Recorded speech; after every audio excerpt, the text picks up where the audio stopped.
감사합니다. 주님의 선하신 말씀을 오늘도 함께 대하고자 합니다.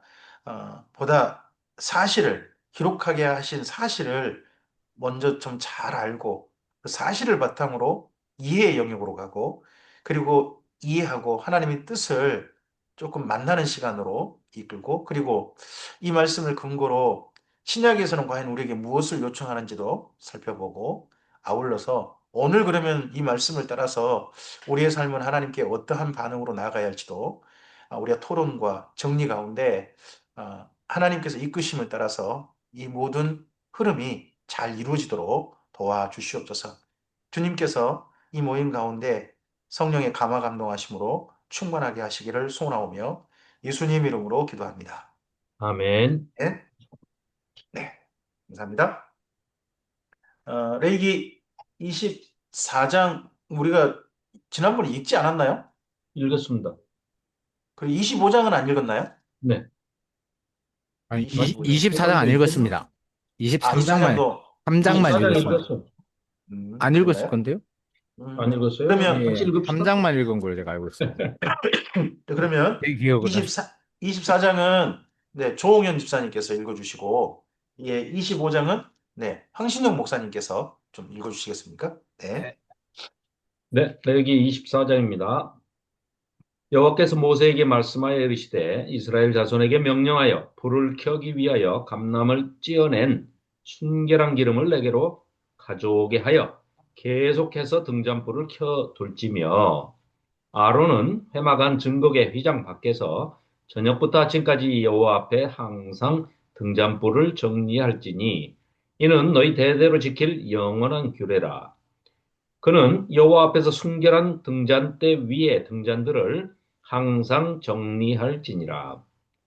너는 고운 가루를 가져다가 떡 12개를 굽되 각 덩이를 10분의 2 에바로 하여 여호와 앞 순결한 상 위에 두 줄로 한 줄에 6씩 진설하고 너는 또 정결한 유향을 그 각 줄 위에 두어 기념물로 여호와께 화제를 삼을 것이며 안식일마다 이 떡을 여호와 앞에 항상 진설할지니 이는 이스라엘 자손을 위한 것이요 영원한 언약이니라. 이 떡은 아론과 그의 자손에게 돌리고 그들은 그것을 거룩한 곳에서 먹을지니 이는 여호와의 화제 중 그에게 돌리는 것으로서 지극히 거룩함이니라. 이는 영원한 규례니라.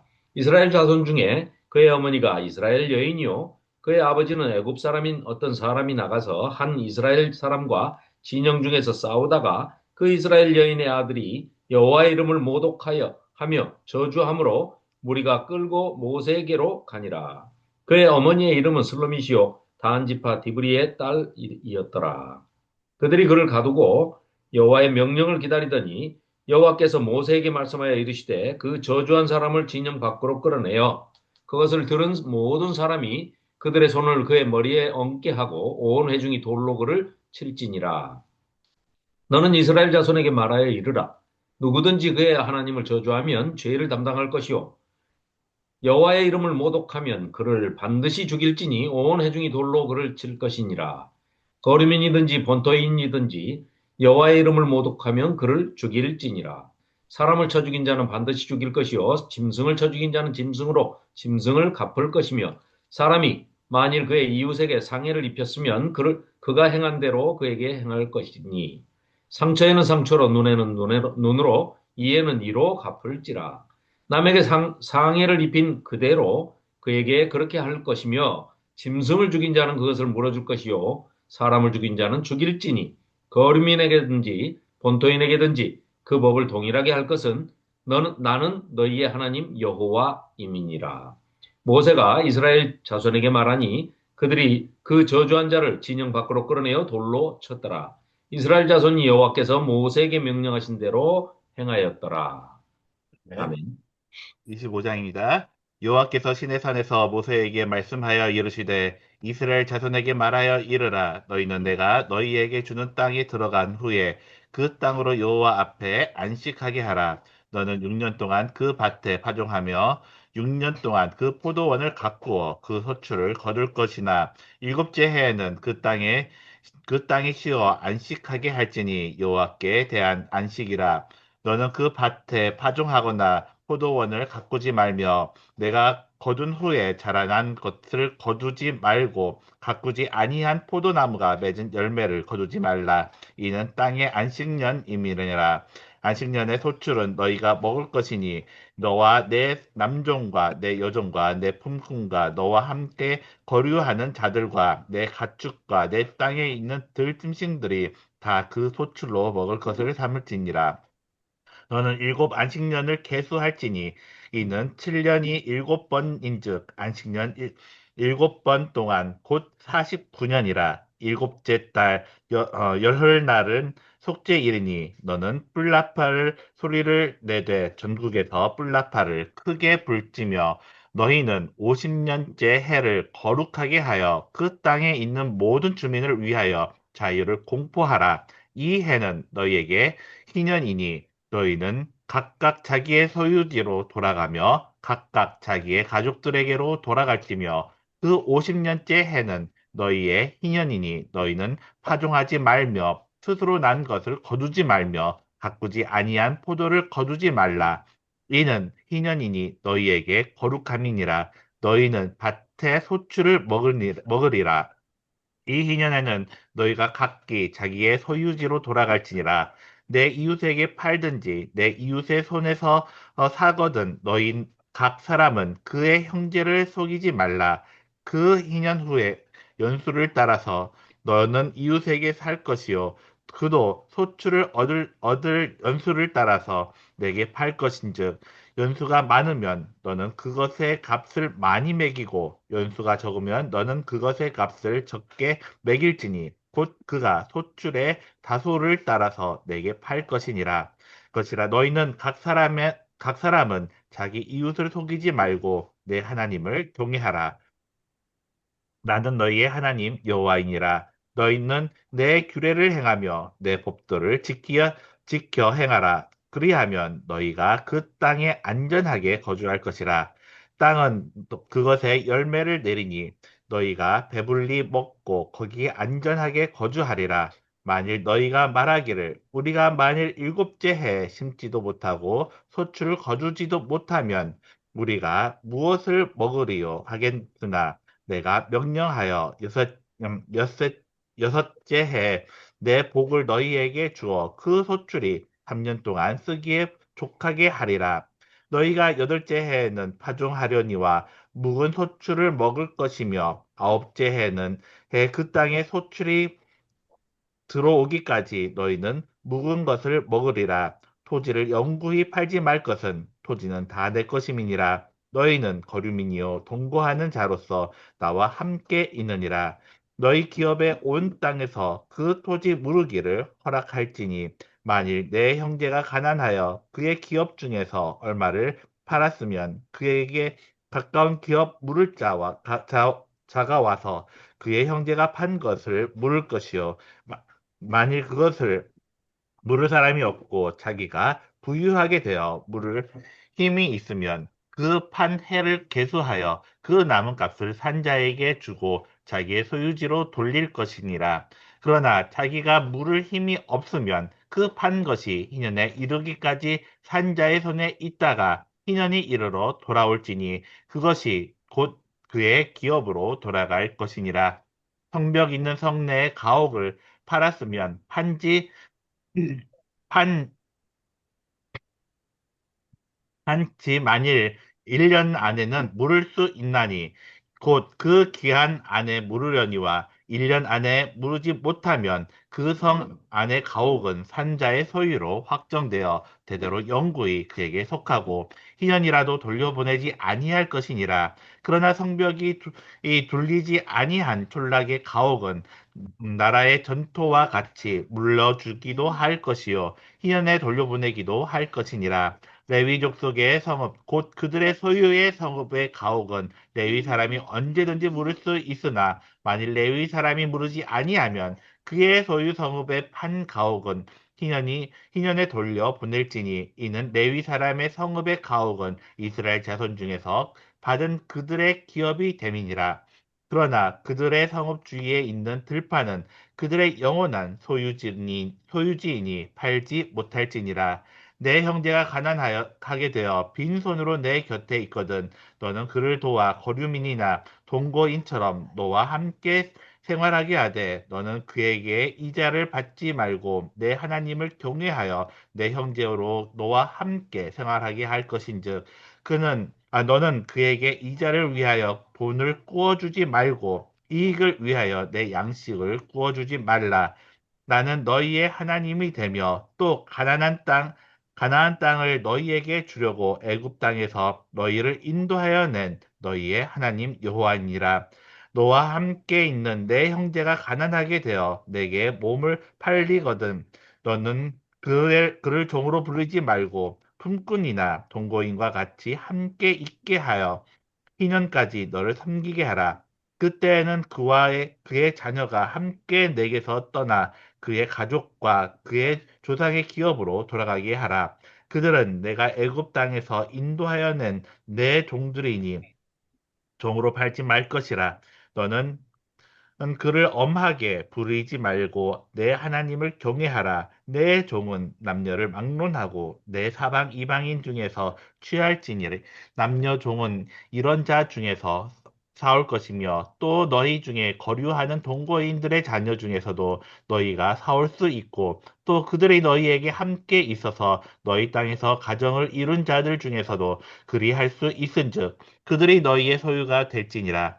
너희는 그들을 너희 후손에게 기업으로 주어 소유가 되게 할 것이라. 이방인 중에서는 너희가 영원한 종을 삼으려니와 너희 동족 이스라엘 자손은 너희가 피차 엄하게 부르지 말지니라. 만일 너와 함께 있는 거류민이나 동거인은 부유하게 되고 그와 함께 있는 내 형제가 가난하게 되므로 그가 너와 함께 있는 거류민이나 동거인 또는 거류민의 가족의 후손에게 팔리면 그가 팔린 후에 그에게는 속량받을 권리가 있나니 그의 형제 중 하나가 그를 속량하거나 또는 그의 삼촌이나 그의 삼촌의 아들이 그를 속량하거나 그의 가족 중 그의 살부치 중에서 그를 속량할 것이요 그가 부유하게 되면 스스로 속량하되 자기 몸이 팔린 해로부터 희년까지를 그 산자와 계산하여 그 연수를 따라서 그 몸의 값을 정할 때 그 사람을 섬긴 날을 그 사람에게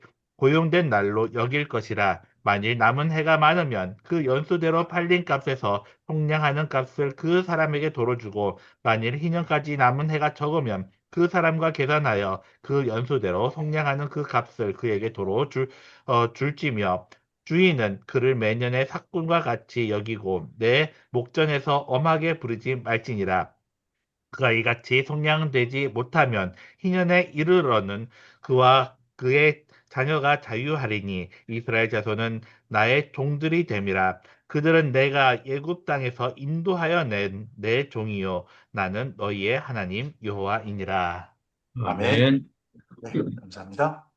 네, 정동선 목사님, 네, 그리고 이건민 목사님 안녕하십니까. 반갑습니다. 네, 안녕하세요. 안녕하세요. 네, 반갑습니다. 안녕하십니까. 반갑습니다. 이건민 목사님 안녕하십니까. 네, 안녕하십니까. 안녕하세요. 네, 아, 24장에서 뭐 이 부분은 크게 두 가지가 있는 것 같습니다. 늘 해야 할 일과 이스라엘 민족이 늘 해야 할 일, 그리고 반드시 해서는 안 될 일, 딱 두 가지가 구분되는 것 같은데요. 늘 해야 할 일로서는 등불을 늘 감금하는 거, 그게 있고, 그리고 떡상이 있습니다. 떡상. 등불은 금재단이죠. 그, 진짜 저도 예전 재단은 그러면 항상 늘 롯재단, 거기까지만 생각했는데, 성소 안에는 금재단, 그리고 뜰에는 롯재단 각각 있고, 성소 안에 있는 금재단에는 향을 피우는 데고, 그리고 뜰에 있는 롯재단에서는 제물을 바치는, 태우는 그런 곳인 게 보입니다. 정성남 목사님도 오셨네요. 네네, 반갑습니다. 거기 불 피우는 부분들은 여기 그대로 읽으면 되는 것 같고요. 그리고 그 다음에 5절부터 보시면 제가 여기 질문글 올렸는데요. 5절부터 보시면 떡상이 있습니다. 떡상. 떡상을 그 내용을 자세히 좀 읽어보시면 7일에 한 번씩 그 떡을 교체를 하는 게 보입니다. 저는 사실 이거 떡상 볼 때마다 뭐야, 하나님께서도 밥을 드시나? 그리고 우리나라 예전에 그 혹시 그 늘 밖에다가 음식 차려놓으시고 하시는 그런 분들, 특히 그 유교라든지 그런 데가 좀 철저했던 집에서 마당에다 꼭 그 밥 차려놓고 혹시 하셨던 거 기억나십니까? 이거 볼 때마다, 저는 이 부분 볼 때마다, 아니, 왜 하필 떡상을 늘 하게 하시지? 물론 이스라엘 민족은 뭐 12지파 상징한다고 뭐 12개도 그렇게 말씀을 합니다만은, 아, 뭐 굳이 그냥 향만 피우게 하시지. 뭐 굳이 떡까지 하는 생각을 저는 이제 개인적으로 늘 했습니다. 아, 뭐 이걸 상징적인 의미, 무슨 의미가 있느냐 하는 부분은 이제 이야기하는데, 자, 그러기 전에 이런 의식 자체가 있다는 게 하나님도 뭐 드시고 싶으신가? 하는 생각을 개인적으로 좀 했었는데, 전혀 하나님이, 아니겠죠. 하나님이 드실 리는 전혀 없으니까 지금, 지금 문제를 제기하시니까 생각이 드는데 네, 정말 이, 이 미천한 우리 인간들의 생각을 네. 고객 만족을 위해서 애쓰시는 하나님. 고객 만족? 예, 예, 왜냐하면 눈에 보여도 지금 안 믿을 판인데 네, 하나님을 네, 꼭 사람같이 느끼게끔 목소리도 들려주시고 사람 목소리 일부러 내가지고 들려주시고 물론 형상은 안 보여주시지만 그래서 너희들이 생각할 때 나는 저기 조상의 네 조상도 아버지라고 했으니까 아주 오래된 수염 긴 할아버지의 이미지를 심어주고 그런 할아버지니까 살아있다는 것도 보여줘야 되니까 음식도 먹는 척 하셔야 되고 바쳐라. 먹고 안 먹고 놔두더라도 바치게 하는 거는 완전한 배려죠. 이것이 배려다. 예. 그래야 더욱더 친화적으로 인간 친화적으로 느끼고 아 하나님은 우리랑 똑같은 사람이다. 우리 조상이 아버지라고 부를만 하신 분이다. 이렇게 인식을 지금 이게 지금 400년 동안 이집트에서 노예 생활하고 있는 이 얘네들한테 갑자기 400년 만에 나타나셔가지고 네. 친화적으로 하기에 제일 좋은 것은 같은 인간이다. 라고 느끼게끔 해줘야 될 거 아닙니까? 어, 근데 제가 이제 여기 레이기부터 이제 성소에서부터 해가지고 예, 분향단이 이제 나오고, 예, 그리고 이제 또 떡상이 나오지 않습니까? 사실 이전에 족장 제사라든지 그런 데는 이런 게 없었죠. 떴다가 이렇게 나오는데, 사실 이거 뭐 신한테 어떤 음식을 바치고 하는 거 있지 않습니까? 예, 이게 그 주변 민족들이나 또 예. 바벨론의 느부갓네살도 자기가 섬기는 신한테 그렇게 한 것처럼 보이거든요. 다니엘서 다 1장. 그렇죠. 네. 다. 모든 이방 종교도 꼭 그렇지 않습니까? 사람한테 뭔가를 하듯이 하는 거죠. 네. 자기 조상한테 그러니까요. 뭐를 하듯이 하는 거죠. 이방 종교도. 근데 그것을 이전에 이 이전 제사에는 그런 거 전혀 상관하지 않으시다가 이제 성소를 지으시면서 성소 성막을 이렇게 하시면서 이거 향 피우게 하시고, 그다음에 또 떡상을 일주일에 한 번은 네. 차리게 하는 걸로 늘 하게 하시고 하는 의식을 어떻게 보면 더한 거잖아요. 그렇죠. 물론 성소가 더해진 거지만, 네? 성소가 등자는 아침, 더해진 거죠. 저녁으로 네. 계속해서, 예, 또 관리하게 일상번제라고 해서 하죠. 아침 저녁 제사도 드려야 되고, 네. 이제 이걸 하게 하시는 가운데 이제 저 상차리는 이게 꼭 저는 우리나라 제사 의식 비슷하게 느껴져서, 뭐야, 이거, 일반 사람들이 그런 신을 섬기는, 그, 우상 섬기는 습관을 하나님께서, 야, 그거 너희 못 버리니까 이렇게 너희도 좀 대신 이거 해라. 마치 고 그러신 거냐. 하는 아니, 생각을 할 때가 예. 있었다는 거죠. 우리나라뿐만이 아니라 세계 어디를 가도 다 자기 먹는 음식을 갖다 신에게 바칩니다. 우상 숭배하는 나라. 발리도 가보세요. 한, 인간보다 더 자주 차려드려요. 인간은 세끼밖에 안 먹지만은 걔네들이 5번인가 7번인가 아무튼 홀수로 차려서 주는데 7번 차려주나? 그래요. 아, 먹는 음식. 그러니까요. 예. 그러니까 이방신한테 그렇게 하는 거 하나님께서 왜 이방신한테 하는 것과 똑같이 비슷하게 하시냐 이거죠. 아니, 나도 사람이니까. 이방신들도 그렇게 받아먹는데, 하나님 안 받아 드시면 조금 좀 우습게 볼 수도 있잖아요, 얘네들이. 딴 네. 생각일 수도 있고. 뭐 이고민 목사님 뭐 하실 말씀. 네, 저는 이제 저는 유교보이여서 제사를 아주 정성으로 드리는 네. 그런 그 문화를 좀 익숙하게 좀 지내왔었던지라, 여기 보면 이제 이것을 아론의 후손들에게 이제 먹이는 이 행위를까지 보니까 10절, 11절 보면, 11절 이하에 보면 그 9절에 나오네요. 그 성찬식이 방금 이제 또 올랐고요. 그럼 결국은 하나님께서 이것을 퍼포먼스를 우리가 뭐 통해서 우리에게 보여주고자 하시는 것은 결국은 하나님과의 관계를 좀 더 친밀하게 가져가기 위한 그런 목적으로 주신 것 아닌가 이런 생각이 들어요. 왜냐하면 이제 앞으로도 지금도 우리는 이제 기독교가 들어온 지 150년 된 상황 속에서 어쨌든 기독교를 해석함에 있어서 유교적인 이런 습성을 버리지를 못할 것 같아요. 앞으로도 마찬가지고. 그러다 보니까 우리가 이랬었는데라고 하는 비유는 앞으로도 자주 등장할 것 같은데 그러니까 여기서부터 출발하면은 왜 하나님께서 이렇게 하셨을까 드시지도 않을 텐데 그런데 먹는 대상은 아론과 그의 자손들이 먹으면서 거룩하다고 말씀하시고 그럼 이것을 그 신약 시대의 그 성찬식하고 연결해도 괜찮겠다. 결국은 나 너하고 친해. 하나님하고 이스라엘 자손들하고 친해. 이런 어떤 설명으로 이렇게 해석을 해도 괜찮겠다는 생각이 드네요. 음, 이상입니다. 오랜만에 말문을 열었습니다. 듣, 네. 듣기만 예, 하겠나?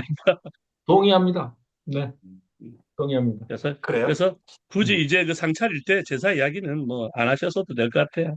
네. 아니, 제사 얘기를 그러면 그러니까 해야죠. 아니, 우리나라도 조상들한테 상 차려, 제사상 차려서 주지만 먹긴 누가 먹어요? 내가 먹잖아요. 우리가 먹잖아요. 그래서 이거 여기 이제 음봉 이야기도 가야 되고 저 우상 앞에 드린 재물을 먹느냐 마냐 또 이런 문제도 가지 가야 되는데 저는 그냥 먹습니다. 따로 차려주면 따로 차려준 대로 먹고 그냥 주면 주는 대로 먹고 네 이거 아무 실험 안 해요. 일주일 단위 아닙니까? 일주일 단위. 네, 어, 이건 그러네요. 날마다 아니 또 이제 음, 번제라든지 이런 거 날마다 바치겠지 않습니까? 예, 예, 상번제는 아침, 그리고 저녁. 또 등불도 늘 날마다 감금하도록 했는데 왜 떡은 일주일 단위일까요? 양을 따진 것 같아요. 양? 그렇죠, 예. 그렇죠. 수량.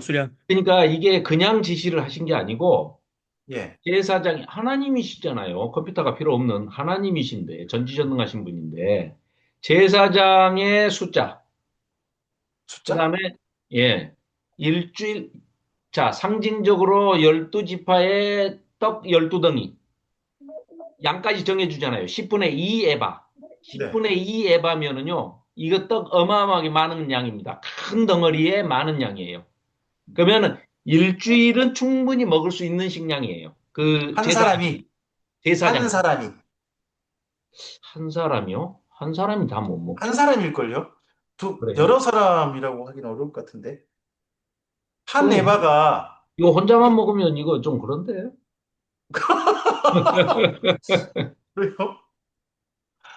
아무튼 한 그런 정도의 양을 계산해서 이 정도로 12덩어리를 만들어서 10분의 2 에바로 12덩이를 만들어서 아무튼 안식일에 교체해라 하는 거는 뭐 상할 염려도 있고 하니까 근데 일주일까지는 날마다 괜찮은 바치라고 할 수도 있잖아요. 근데 왜 일주일 다니냐 이거죠.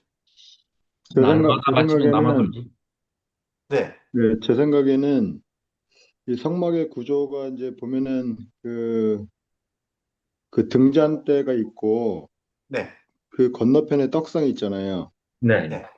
그 등잔대의 불은 예를 들어서 그게 저는 이게 다 상징적인 거라고 생각을 하거든요.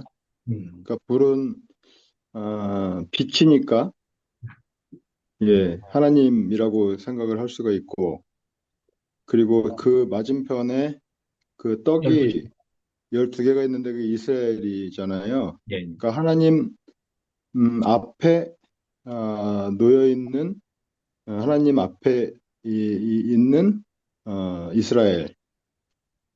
그것을 상징한다고 생각을 하고 떡이 예. 왜 그 일주일마다 한 번씩 교체되는가는 정확하게 모르겠으나 안식일이 가장 중요한 거잖아요. 안식일 안식일이 날 하도록 돼 있더라고요. 네. 예, 안식일 예. 날. 그러니까 안식일이라는 것이 하나님과 이스라엘 사이의 언약에서도 굉장히 중요한 거잖아요. 십계명에서도 안식일을 지키라고 돼 있고, 예. 예, 예. 그렇기 때문에 그 안식일을 갖다가 주기로 해가지고 이 떡을 갖다 교체한다라는 것은 안식일을 갖다가 기억하게 하기 위한 하나의 장치, 제도 이런 것들도 될 수가 있는 것이죠. 음. 그래서 저는 그런 좀 약간 상징적이고 좀 그런 그 이스라엘과 하나님과의 관계 이렇게 해석을 하는 게 좀 좋지 않겠는가? 그런 생각이 드네요. 저는 이제 그 안식일을 쉬라고 하시잖아요. 사실 쉬라고 하시는데 안식일 날도 그 일상번제를 드려요. 네. 일상번제 드리고 아마 등불 감금도 하겠죠. 예. 근데 하필 이날 안식일 날로 해서 결국 성전이나 성소 안에서 제사장은 이거 이 빵을 바치려면 빵을 구워야 될 거예요. 예. 그 전에 반죽되는지 모르겠지만 당일 구워가지고 당일 바칠 거란 말이에요. 그럼 노동행위잖아요, 사실은. 그래서 성전 안에서 안식일 날 뭐 그 제사장이 일을 해도 그건 죄가 아니다 하는 게 신약의 해석도 있잖아요. 해석은 있는데 굳이 왜 안식이냐 이거죠. 그냥 안 씻고 첫날. 안식 안식은 안식일을 기념이죠, 기념. 안식일을 쉬라고 그러는 것은 네, 몸을 쉬라는 의미라기보다는 네, 예를 들어서 우리가 그 예전도 그렇고 지금도 그렇지만은 네. 안식일이 없다면은 주구장창 노동을 했을 거 아니에요. 그렇죠. 그러니까 주구장창 돈을 벌었을 거 아니에요.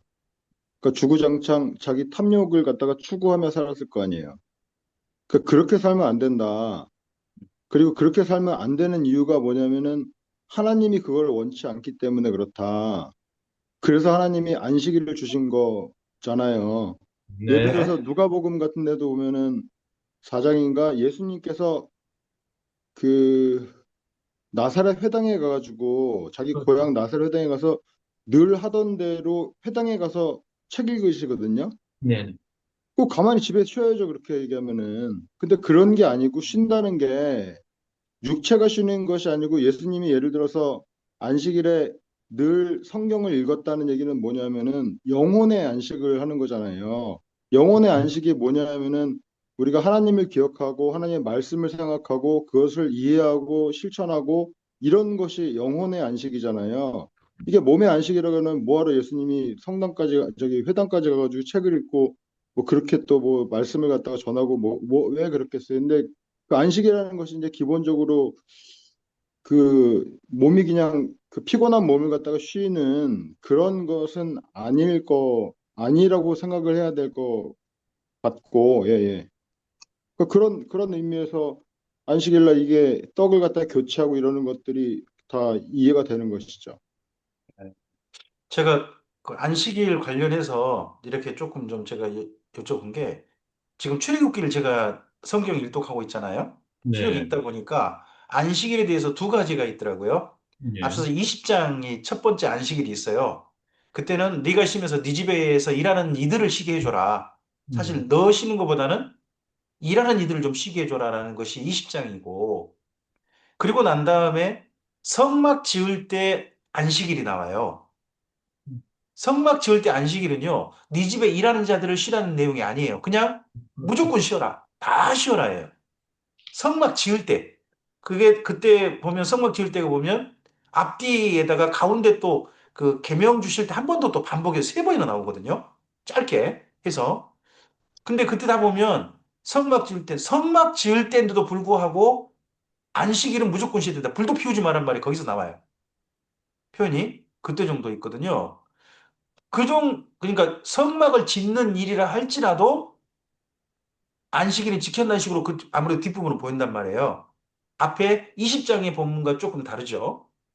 이제 그러다 보면 나중에 이제 정 목사님 말씀하셨던 것처럼 그 회당이 생기고 난 다음에는 회당이 형성하고 바리새인들과 함께 안식일 날 안식일 날 회당에서 예배하는 거, 그들식 유대인들이 예배하는 거, 이건 바벨론 포로 때 형성되었고 그것이 안식일 날 그렇게 예당에 모일 때도 노동이 안 되게 최대한 그들도 배려를 했잖아요. 그 걷는 거리를 음. 2km 내에 그 정도 위치에 회당이 있게 해서 그렇게 하는 걸로 그게 하는 거잖아요. 이제 그런 측면, 그런 정도로 이제 출애굽을 읽다 보니까, 어, 성막을 짓는 거룩한 일이라 할지라도 모든 사람은 쉬어야 된다. 무조건 쉬라. 하는 식으로 그렇게 표현되어 있는 뒷부분과 연결해 본다면, 여기 저는 차라리 이때 하나님께서 안식 후 첫날 이 떡을 내려 하셨으면 우리 신약의 주인 지키기가 훨씬 편하잖아요. 근데 안식일을 그렇게만 볼 게 아니에요. 네네. 첫째는 안식일 아까 뭐 정 목사님 말씀하셨는데 네. 조금 그 약화시켜서 말씀하시는 거는 그건 저는 반대입니다. 왜냐하면 첫 번째 목적이 쉼이에요, 쉼. 네. 인류 모두에게 해당하는 것이고 만일에 안식일 제도가 없었으면 정말 노동력 착취가 얼마나 심했겠습니까? 그런 룰이 없었다 하면. 그렇기 때문에 첫째 목적은 쉼입니다, 쉼. 네 약자들, 특히 약자들, 가축까지도 쉬게 해라. 쉼이 첫 번째 목적이고 두 번째는 20장 11절에 보면은요. 나 여호와가 안식일을 바라크하게 했다. 복되게 만들었다라고 목적을 말씀하세요.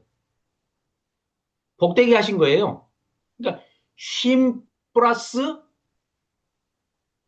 하나님을 찬양하거나 복을 축복하거나 하나님의 복을 구하거나 하나님 앞에 무릎을 꿇거나 이 모든 행위들이 그것 때문에 내가 안식일을 정한다. 라고 목적을 말씀하세요. 바라크, 네. 바라크하게 하기 위해서 하는 것이다.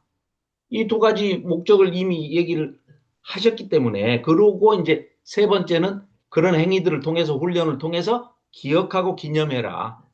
하나님과의 관계만을 그날은 되새기는 날이다.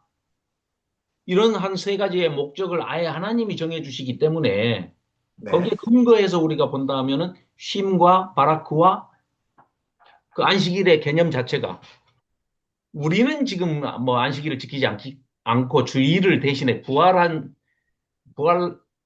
날을 지키니까 이제 조금 달라지긴 했지만 그 안식일의 개념은 그런 것 같아요.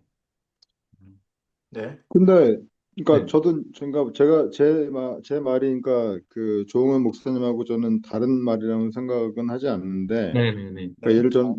저는 이제 그 육체가 쉬는 것 그 자체가 목적이라기보다는 예, 예, 그렇죠. 욕망의 그것만이 아니죠. 제어, 예, 예. 욕망의 제어이기 때문에 육체를 갖다가 당연히 이제 쉬어주는 것이 이렇게 연동되는 것이라고 이제 네네네. 이해를 하고 네. 그리고 만약에 예를 들어서 육체가 쉬는 것이 그렇게 중요한 것이라면은 네. 사실 우리나라의 지금 이 교회들이 예배드리는 주일날 하는 모든 활동들 있잖아요.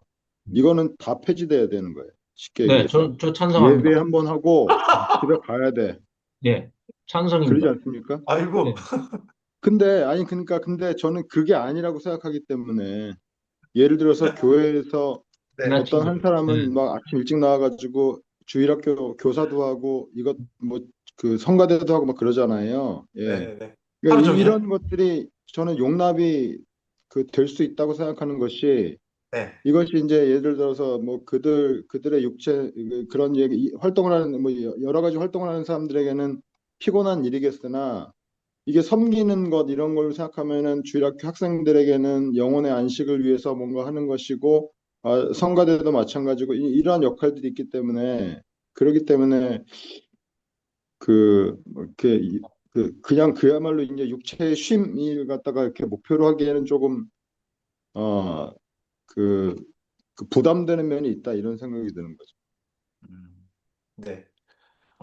저는 여기 안식일 날 왜 해야 될까라는 걸 사실은 조금은 좀 의문점을 가지고는 있는데, 거기 8절을 보면 저는 안식일 날 하게 하시면서 이 표현이 일부러 있더라고요.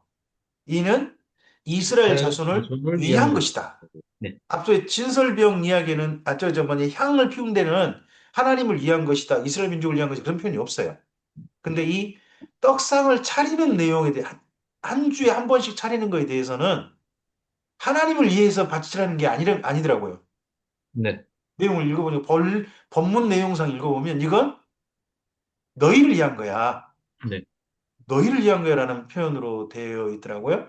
그래서 이 본문 해석을 할 때 저는 하나님과의 늘 관계를 갖는 거 그런 쪽으로 가져서 하나님을 위한 거라는 생각을 늘 이 본문을 갖고 읽었는데 실제 본문상에서는 하나님께서는 너희를 위한 거야라는 표현을 해서 네, 이 떡상을 한 주일에 한 번 차림을 하나님께 바침을 통해 가지고 뭔가 이스라엘 민족을 위한 일이 있기를 바라시는 하나님의 마음이 있지 않느냐, 뜻이 있지 않느냐 그 하는 다른 생각이 드는 것 다른 같아요. 번역들에는 너희를 네. 위한 것, 이스라엘을 위한 것이라는 표현은 없는 것 같아요. 근데. 아, 그래요? 예, 네. 아까 그 조은현 그 지사님 말씀하신 것처럼 제가 이게 한번 양이 어느 정도 됐나 한번 이렇게 보니까 그 에바 10분의 2가 요즘 단위로 하면 4.4리터 정도 되는 거예요.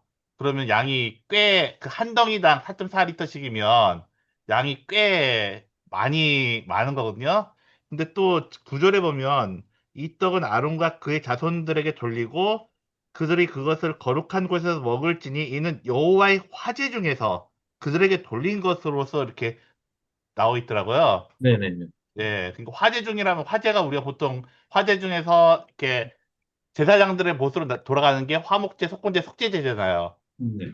좀 그러니까 하나님께서 그런 어떤 그 제사장들을 좀 이렇게 살핀다는 그런 의미가 좀 여기에도 같이 들어가 있지 않나. 네. 정동석 목사님 말씀 따라서 다른 버전도 살펴봤는데 지금 제가 현대인의 성경, 현대어 성경, 그리고 이번 새한글 다 살펴봤는데 거기 7절에 이스라엘 민족을 이해한다는 거 본문 있잖아요. 8절. 예. 8절에. 이스라엘 이해한다는 본문이 이게 그렇게 번역이 안 돼 있어요. 다른 본문, 다른 성경에는. 네. 다른 성경에는 전부 다 이스라엘이 반드시 지켜야 된다라는 내용으로 돼 있어요. 이스라엘을 이해한다는 게 아니라 이스라엘은 반드시 지켜야 된다라는 이런 식으로 번역을 다 해놓으셨네요. 그럼 이거 좀 번역이 개역 한글이나 개역 개정이나 다 번역이 조금 좀 그런 것 같아요. 이 본문은 왜 이렇게 번역을 했는지 모르지만 이번 새한글에도 그렇게 번역을 했거든요. 제가 입사장 7절을 읽어드리면 그 7절이죠. 8절입니다. 8절. 8절, 8절. 안식일마다 여호와 앞에 늘 차려 놓아야 한다. 이스라엘 사람들로서는 영원히 지켜야 할 언약이다. 이렇게만 번역됐어요. 이스라엘 위한 거다라는 번역이 없어요. 영어도 정보서 목사님 쓰시고 마찬가지예요. 영어도 마찬가지예요. 네. 그럼 이거 개역 개정이 조금 번역이 너무 좀 나간 것 같은데요. 네. 근데 저는 이 본문 보고 오버한 내가 것 이거 같아요. 본문을 잘못 읽었나 보다. 지금까지 저는 하나님께 드리는 그런 떡상이라고 생각했다가 이거 이스라엘을 위한 떡상이다는 그런 쪽으로 이해를 해야 되나 보다라고 했는데 예, 아닌 게 보입니다. 네네. 아이고 또 왜 이걸 굳이 이렇게 번역을 했을까요? 그러면 개역 개정은? 이제 위한 것과 그 어떤 뭐랄까 결국은 우리를 위한 게 하나님 말씀대로 살다 보면 그 결과가 또 우리를 위한 게 되니까 어 저는 이 해석에는 좀 유연함이 있어야 될 것 같다는 생각이 들고요. 아까 이제 목사님 질문에 제가 조금 찾아보니까 네. 안식일마다 그 진설병을 올린 이유는 네. 일단 그 날의 첫날이 안식일이고 모든 그 첫날이 공급은 안식일이라고요?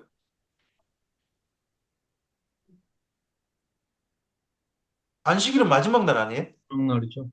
예, 마지막이지만 또 그 날을 시작하는 그 공급원이 그러니까 제가 챗 GPT에다 검색을 했어요.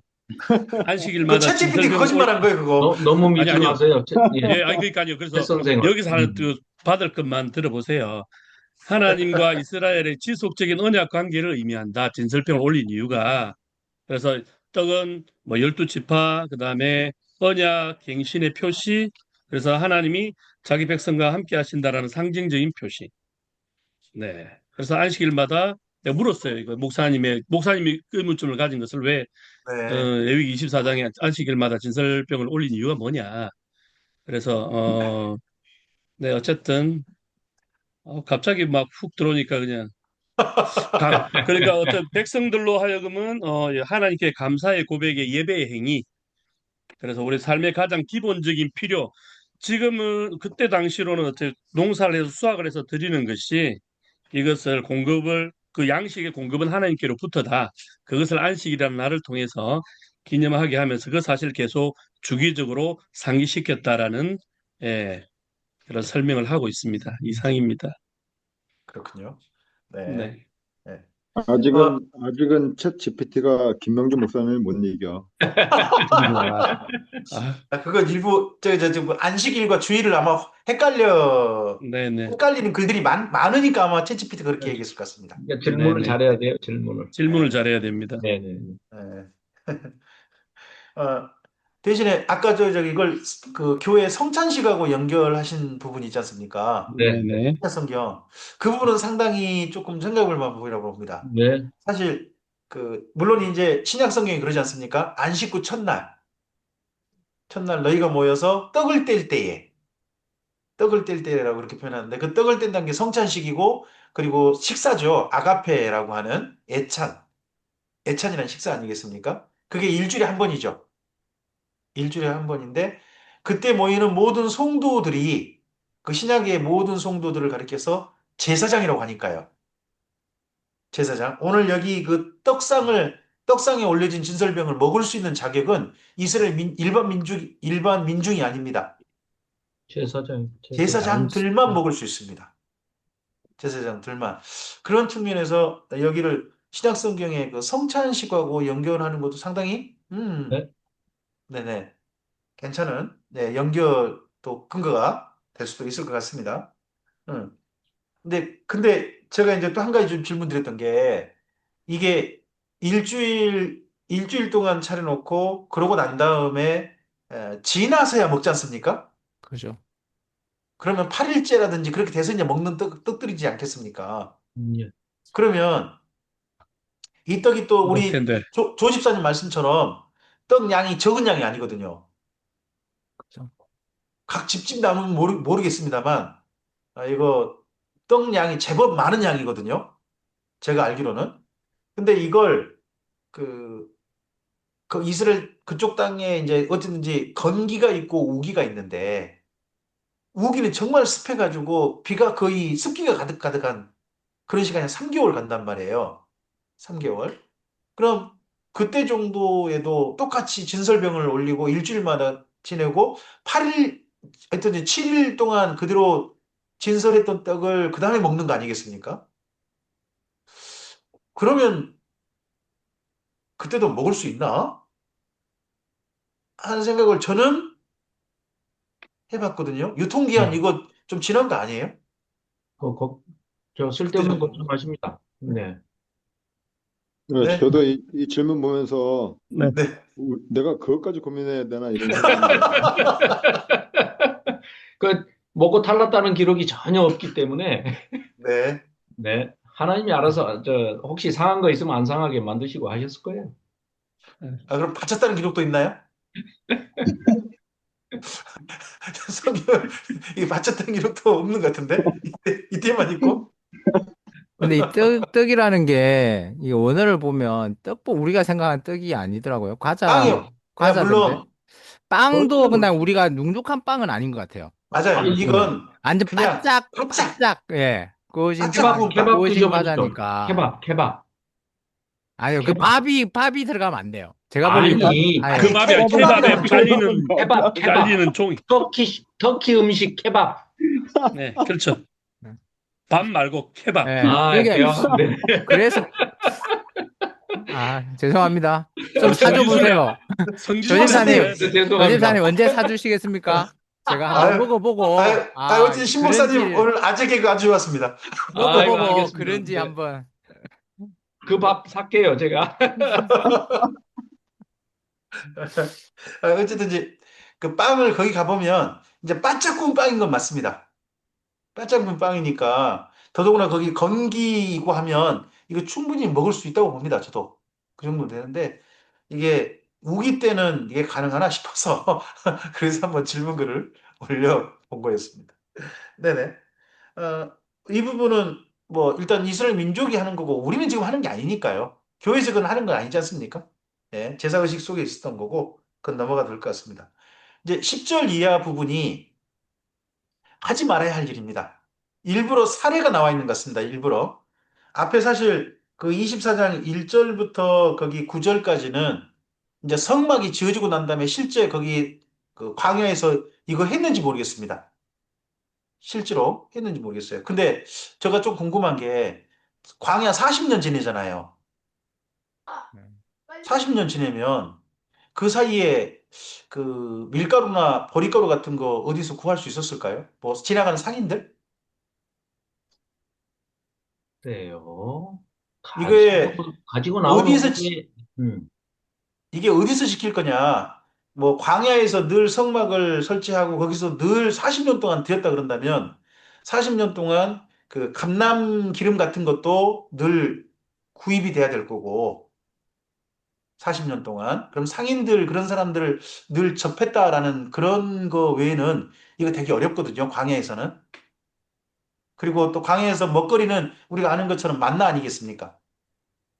맞나? 그다면 여기 1절부터 거기 9절까지는 그 광야에서 생활에도 포함할 수 있겠지만 그보다는 가나안 땅 들어가서 이렇게 하라는 말씀으로 읽어야 가장 적절하지 않을까 저는 네. 싶어요.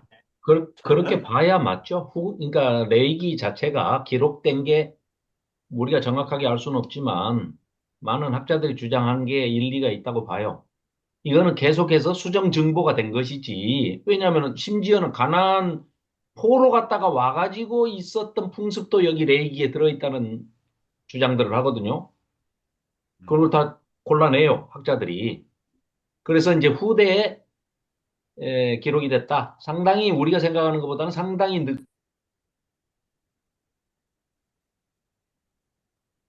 왜 갑자기? 네네네. 네, 편집되고 네.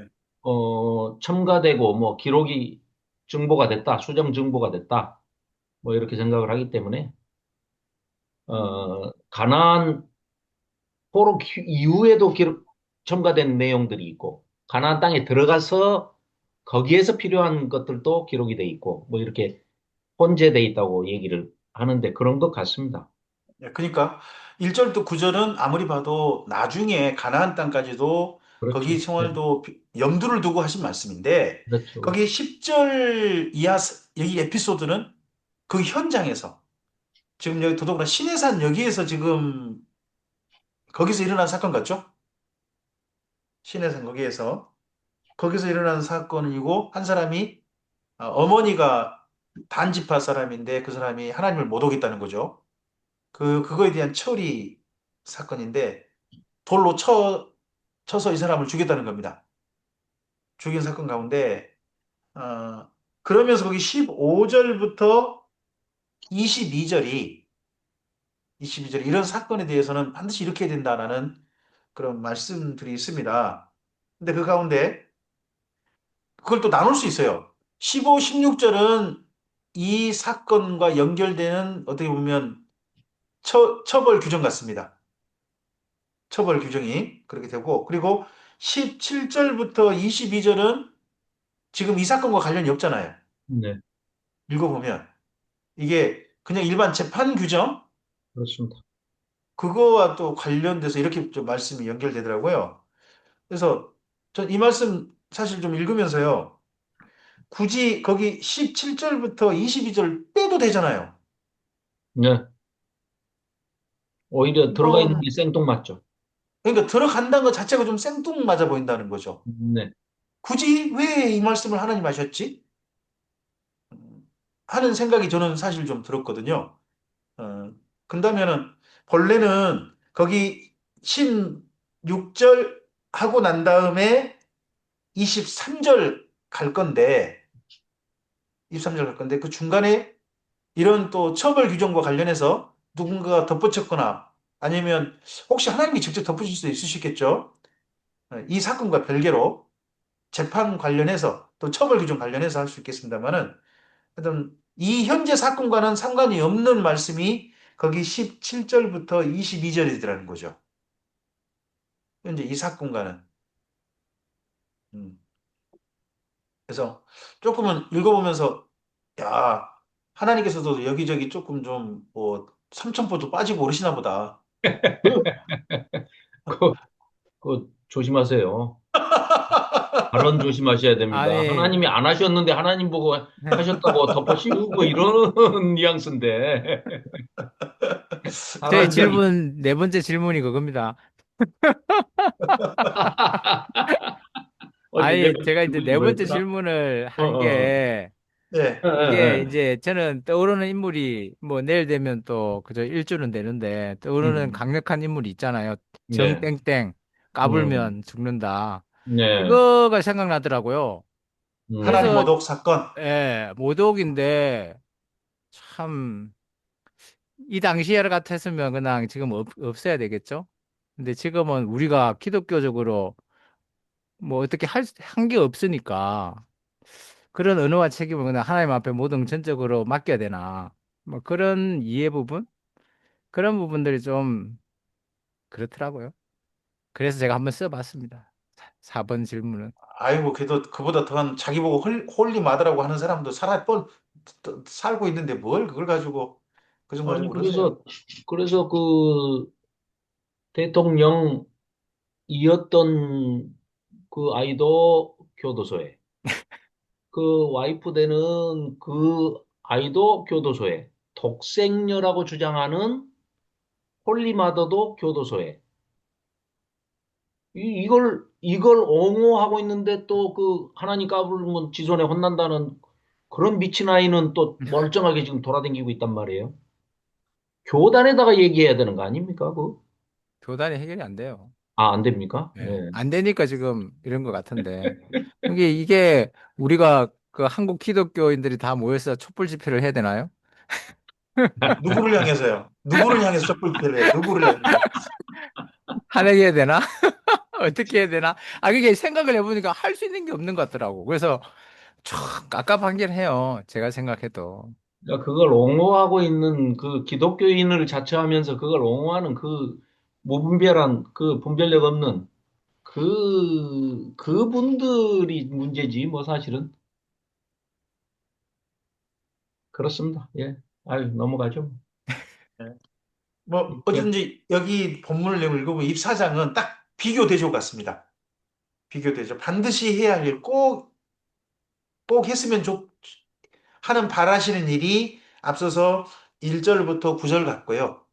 이스라엘 민중 가운데서 결코 이런 일은 앞으로 있지 않았으면 좋겠다는 반면교사의 일, 그 일이 거기 10절부터 거기 23절까지로 보입니다. 물론 그 가운데 재판에 관한 그 처벌 규정이 들어가 있습니다만 이건 다른 법문에도 많지 않습니까? 똑같이. 이걸 보고 뭐라 그러죠? 보복. 보복. 동해보복이라 그럽니까? 예. 예. 저 스타리온. 한자가 점점 생각이 안 납니다. 동해보복. 하여튼 그런 그 법문에 대해서 조금 좀 생각해 볼 만한 부분들이 있는데 뭐 이건 그냥 읽어보면 충분하고 내용이 뭐 명확하게 비교대조되고 있으니까 해야 할 일, 해서는 안 될 일. 이렇게 딱 구분을 해봐야 할 것 같습니다. 단, 이것도 재밌는 게 앞서서 24장 1절부터 9절까지는요, 제사장들이 하는 일입니다. 민중들이 하는 일이 없어요. 보면, 제사장들이 하는 일이고요. 10절부터 23절은요, 이스라엘 민중이 해야 할 일입니다. 제사장과 상관없이 이스라엘 민중이 해야 될 일로 그렇게 내용이 구분이 되어 있는 걸로 보입니다. 그리고 25장이 저는 제일 사실은 좀 그렇습니다. 저는 25장이 이게 실천 능력이 있냐 하는 근본적인 의문점을 가지고 있거든요. 이스라엘 민족이 안식년도 과연 지켰겠냐? 희년을 지켰겠느냐? 그리고 또 가난한 사람이 되면 그 사람을 돌봐주는 그런 일이 물론 저기 그 룻기는 좀 나오죠. 룻기. 거긴 좀 나오긴 합니다. 근데 과연 남의 저 뭐냐 밭 조금 차지하면 남의 밭이나 이런 거 뭐 토지 같은 거 차지하면 돌려줬을까요?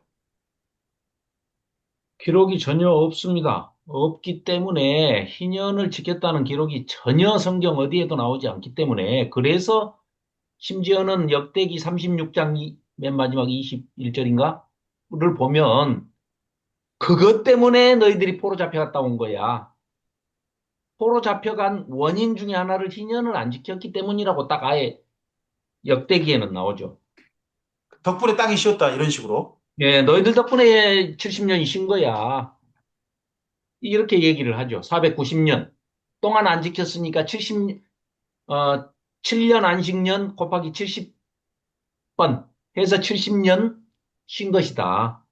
너희들이 포로 잡혀가니까. 그 다음에 희년은, 어, 역대기에서 좀 복잡한 얘기이긴 한데요. 아담부터 족보가 시작이 되잖아요. 그 얘기를, 그 희년을 나는 그 학자가 써놓은 글을 보고 탐복을 했는데, 그렇게 해석을 하는 뭐 학파가 있는 모양이죠. 아담부터 노아까지 10대, 거기 10. 그 다음에 노아의 아들 셈으로부터 아브라함까지가 10대. 그 다음에 아브라함부터 요시야 왕, 요시야 밑에 여호야김, 여호야긴, 시드기야 이 포로 잡혀간 왕들은 왕으로 빼고요. 그 대수를 딱 세면 49세대입니다. 50번째 세대의 희년 세대의 해방을 의미해서 너희들이 포로에서 돌아오게 된다.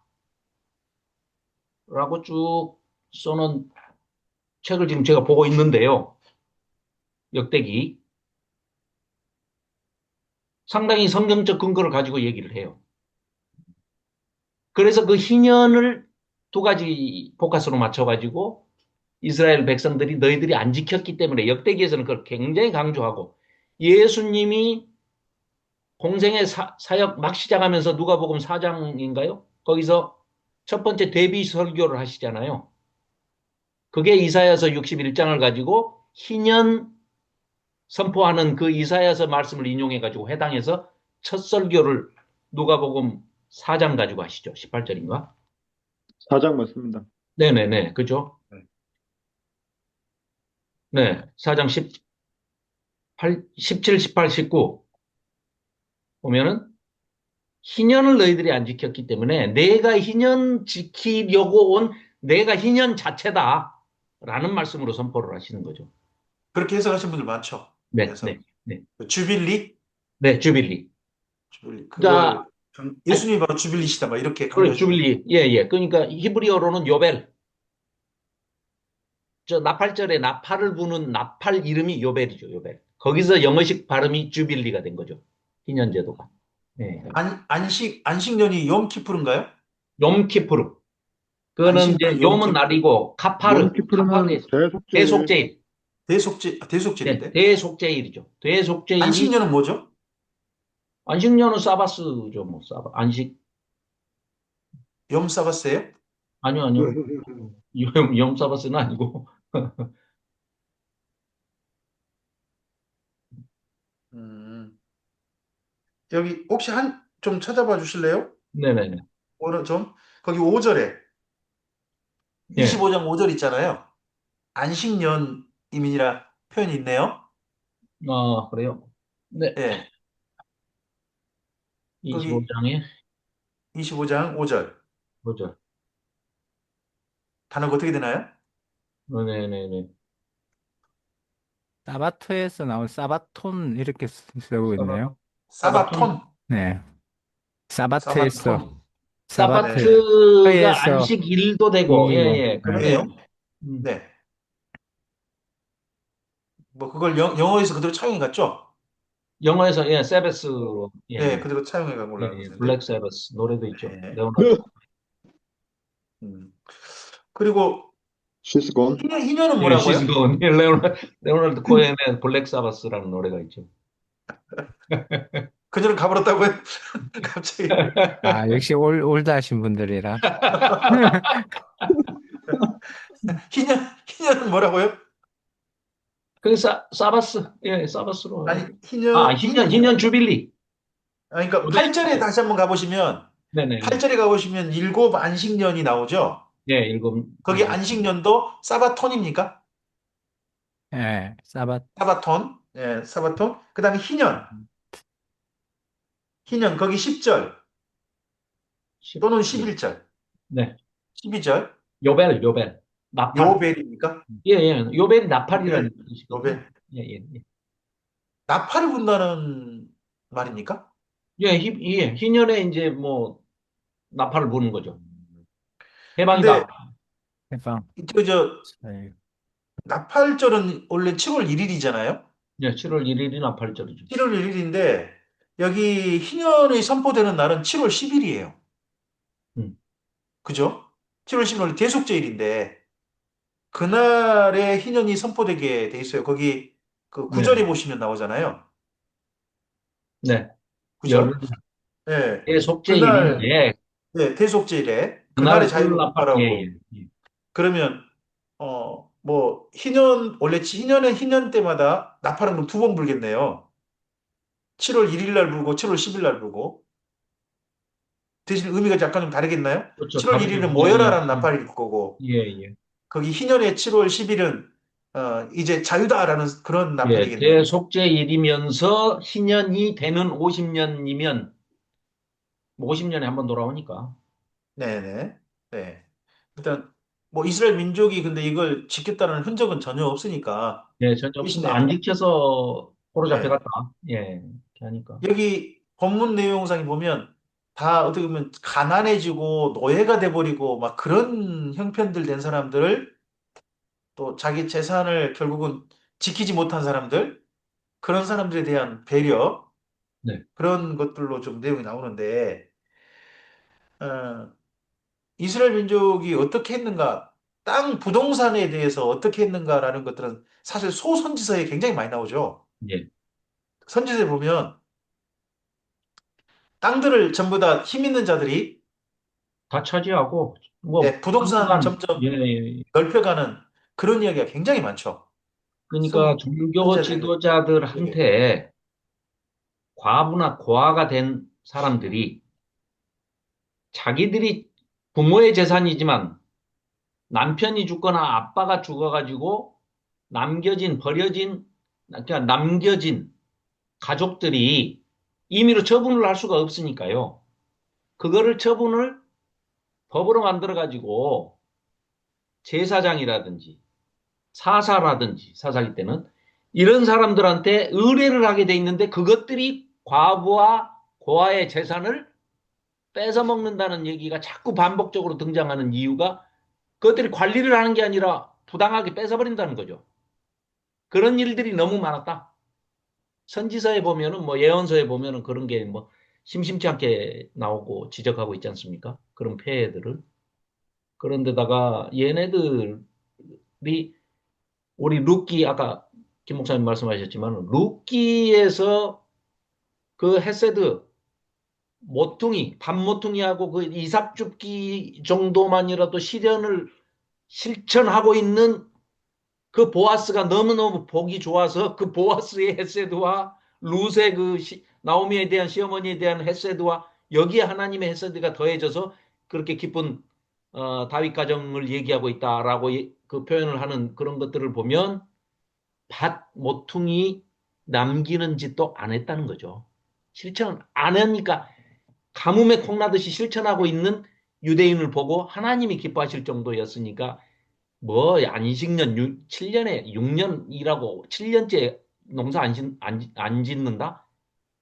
만만의 콩떡이고 천만의 말씀이죠. 안 합니다. 이 사람들 안 했다고 어디에도 기록이 없으니까요.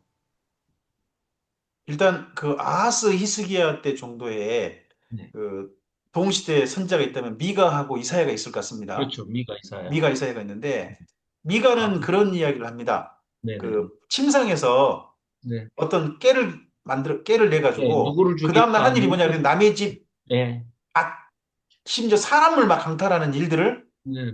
그 힘 있는 자들이 하고 있다 네. 하는 걸 하고 있고, 동시대 사람이고 아마 미가의 스승님으로 보이는 이사야. 이사야도 하는 말이, 집을 집을 연하여 밥값을 연하여서 자기 걸로 만드는 사람들은 화 있을진저라는 네. 표현을 하고 있거든요. 예. 그러니까 어떻게 보면 여기 레위기 25장의 이런 이런 말씀들을 실제로 가까이 읽을 수 있고 또 제일 어떻게 보면 제일 가까이 백성들보다 훨씬 더 쉽게 접근할 수 있었던 네. 지도층들이 도리어 더 그렇죠. 안 지키고 네. 그랬다 하는 게 보이고 또 여기 25장에 나오는 그 사람들이 그 노예가 됐을 때 있지 않습니까? 네, 네. 이스라엘 민족이 노예가 됐을 때 이거 제발 시간만 일정 시간 되면 반드시 좀 풀어줘라 하는 이야기의 정반대 에피소드가 그 예레미야서 있지 않나요? 음. 예레미야 그 시드기야 왕 때 보면 네, 그 네. 바벨론이 쳐들어왔을 땐가 2차인가 3차인가 3차째 쳐들어왔을 땐가 한 네. 중간에 그 예루살렘에서 귀족층들이 자기 집에 그 노예로 삼았던 이스라엘 민족을 풀어줬다가 다시 노예로 잡아들이는 네, 네. 사건이 한 번 에피소드가 거기가 음. 예레미야 34장인가? 아마 그쪽인가 있을 거예요. 제가 장수가 잘 기억이 안 나는데 네. 그런 사건들이 선지자들을 통해서 계속 저기 저 어떻게 보면 네, 이거 네. 쳐서 말씀하고 있고 비판하고 있는 네. 사회적 그 현상으로 비판하고 있는 걸 보면 참 하나님께서 제발 니네 땅을 이 땅을 네 것으로 생각하지 마라 하셨던 그런 말씀이 정반대로 살고 있는 일단 살았던 이스라엘 민족의 역사가 가나안 땅에서의 삶이지 않냐. 그래서 25장 이건 도저히 이건 실천된 적이 없다라고 봐야 이거 옳지 않냐 네. 하는 생각을 저는 좀 했거든요. 예, 맞습니다. 방금 말씀하신 에레미야 34장도 아, 보니까 34장 맞나요? 네, 맞습니다. 시드기야 네. 때 노예 네. 해방, 희년법 하나도 안 네. 지켰기 때문에 너희들이 망한다. 지금 그 지적하고 있는 거거든요. 그렇기 때문에 오히려 지켰다는 그 기록은 전무합니다. 안식년도 마찬가지, 희년 마찬가지. 대신에 반대로 안 지켜서 너희들이 포로 잡혀갔다는 얘기는 사방대 나옵니다. 그리고 음, 지키지 않았다는 것을 지적하는 선지자들의 뭐, 예, 그런, 네. 예, 쳐서 예언하는 것도 뭐, 산재하죠. 네. 그리고 이제 조금은 이제 이 당시엔 당연히 이게 허용되는 거지만 이방인 같은 경우는 노예로 삼고 재산으로 소유하는 걸 허용하고 있는 게 보입니다. 네, 이방인 같은 경우. 근데 이게 사실 보면 이스라엘 민족하고 이방인하고 차별인 거잖아요. 네. 요즘은 보면 차별금지법에 걸릴 행동인데. 아니, 이때는 노예제도가 있을 때니까. 하여튼, 아니, 예, 자기 그 당시에, 백성도 노예였는데, 뭐, 하나님 백성도 노예였는데, 신분을 업그레이드 시켜준 거 아닙니까? 예. 하여튼 그런 부분이 좀 있고요. 그리고, 여기 본문하고 조금 좀 생각해 볼 게, 그 우리 박종 집사님께서 저기 올렸던 질문인데, 네. 이게 이제 우리 집사님, 아까 조 집사님도 말씀하셨는데, 역대기의 맨 끝에 네네. 너희가 안 지킨 바람에 이거 70년 안식이 이렇게 된 거다라고 네. 했잖아요. 네. 그랬으면 적어도 다시 돌아온 포로 귀한 자들은 네. 안식년도 지키고 또 희년도 지키려고 했다라고 하는 흔적이 있어야 되는 거 아니냐. 그걸, 그거에 대한 반성의 부분이 물론 그게 있다면, 역대하에 있다면, 돌아온 자들은 적어도 그게 지키려고 하는 흔적이나 이런 게 있어야 되는데, 아무리 봐도 기록 흔적이 그런 부분에 대한 것은 안 보이거든요. 그죠? 그, 혹시 시편 같은 데에, 바벨론 포로 귀한 자들의 시편 가운데서 이런 그 주빌리를 지키려고 했다든지, 아니면 안식년 지키려고 했다든지, 그런 내용 있나요? 근데 이게 지금 에스라, 느헤미야, 말라키가 거의 동시대거든요. 그러면 느헤미야서에서도 그 사회상을 지적하고 있는 그것이 말라기하고 똑같습니다. 뭐 싱크로율 99%예요. 자, 그 얘기는 무슨 얘기냐? 아니, 하나님께 제사 드리는 것 자체도 범패스럽게 생각을 하는 이자들이 무슨 희년을 지키며 무슨 안식년을 지키며 아니 제사 드리는 것조차도 성전을 다시 회복시켜 놨건만 중건을 해 놨건만 그 안에 들어가서 제사 지내는 것조차도 이제는 그러니까 타락의 끝을 가고 있는데 희년은 뭐 더 멀리 가버리는 얘기고 아예 그보다 훨씬 영적으로 그래도 풍성했을 때라고 하는 가나안 입성 초기부터 안 지켜진 법이 점점 영적으로 타락해가지고 이제 성전 문을 닫아버리시는 마지막 피날레까지 달려가고 있는 치닫고 있는 상황에서 언감생심이죠. 기대할 수가 없죠. 기대 난망입니다.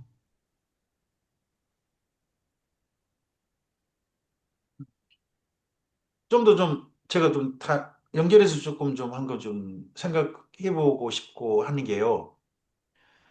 이 부분이, 물론 앞서서 느헤미야서, 박종 집사님 그건 안식일 부분이고요. 안식년 지금이잖아요. 안식년. 박종 집사님께서 거기 글, 네, 글로 올렸으니까 그건 좀, 채팅 글을 한번 참고해 주시기 바랍니다. 네네.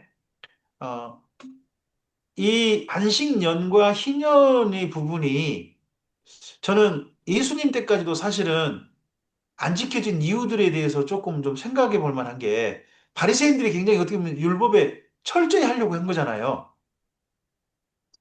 철저히 하려고 했으면 안식년, 희년에 대한 토론이 없었을까요? 논의가 없었을까요? 아예 논외를 했을까요? 저는 좀 이런 생각을 해보거든요.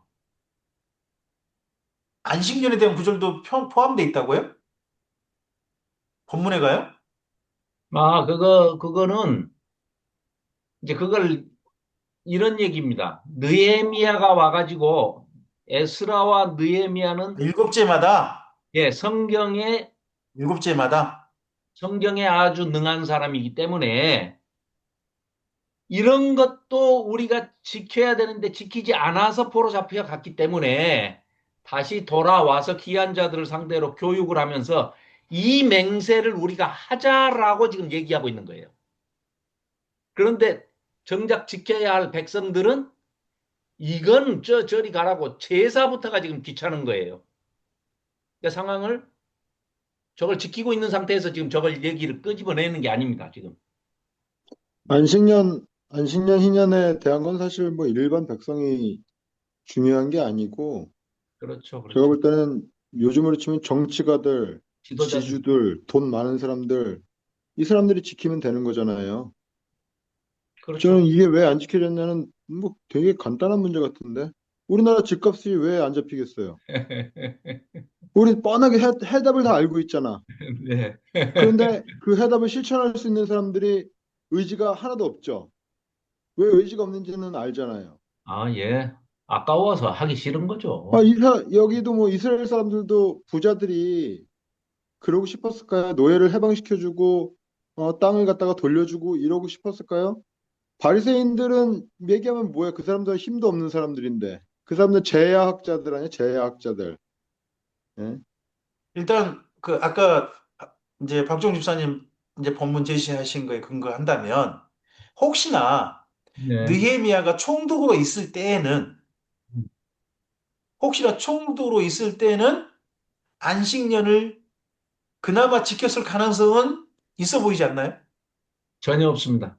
말라기로 바로 없었을까요? 말라기로 치닫기 때문에 말라기는 그때로부터 한 적어도 100년 이상 지나잖아요. 그러니까 안식년을 지킨 사례가 전혀 없다는 근거로 이 구절을 쓰고 있다니까요. 느헤미야 10장 31절을. 그러니까 네네. 느헤미야 이전에는 그랬다면 느헤미야가 두 번째 총독으로 왔잖아요. 네네. 그리고 앞서서 12년 총독을 했잖아요. 12년 총독하고 12년 맨 처음에 거의 초반기에 성벽 중수하고 바로 제1의 에스라 성경 강좌한 거 아니에요. 그 네. 율법대로 실천하려고 서로 약속하고 살던 시간이 12년이지 않습니까? 12년이었고 그 다음에 또 총독으로 와서 그 다음에 약간 그 다음 2기 총독을 몇 년 했는지 우리 모르지 않습니까? 그러면 그 총독 기간에는 성경 기록에는 자세히 기록되어 있지 않으나 느헤미야가 총독으로 있었을 때는 그래도 한 번이나 실천했을 가능성도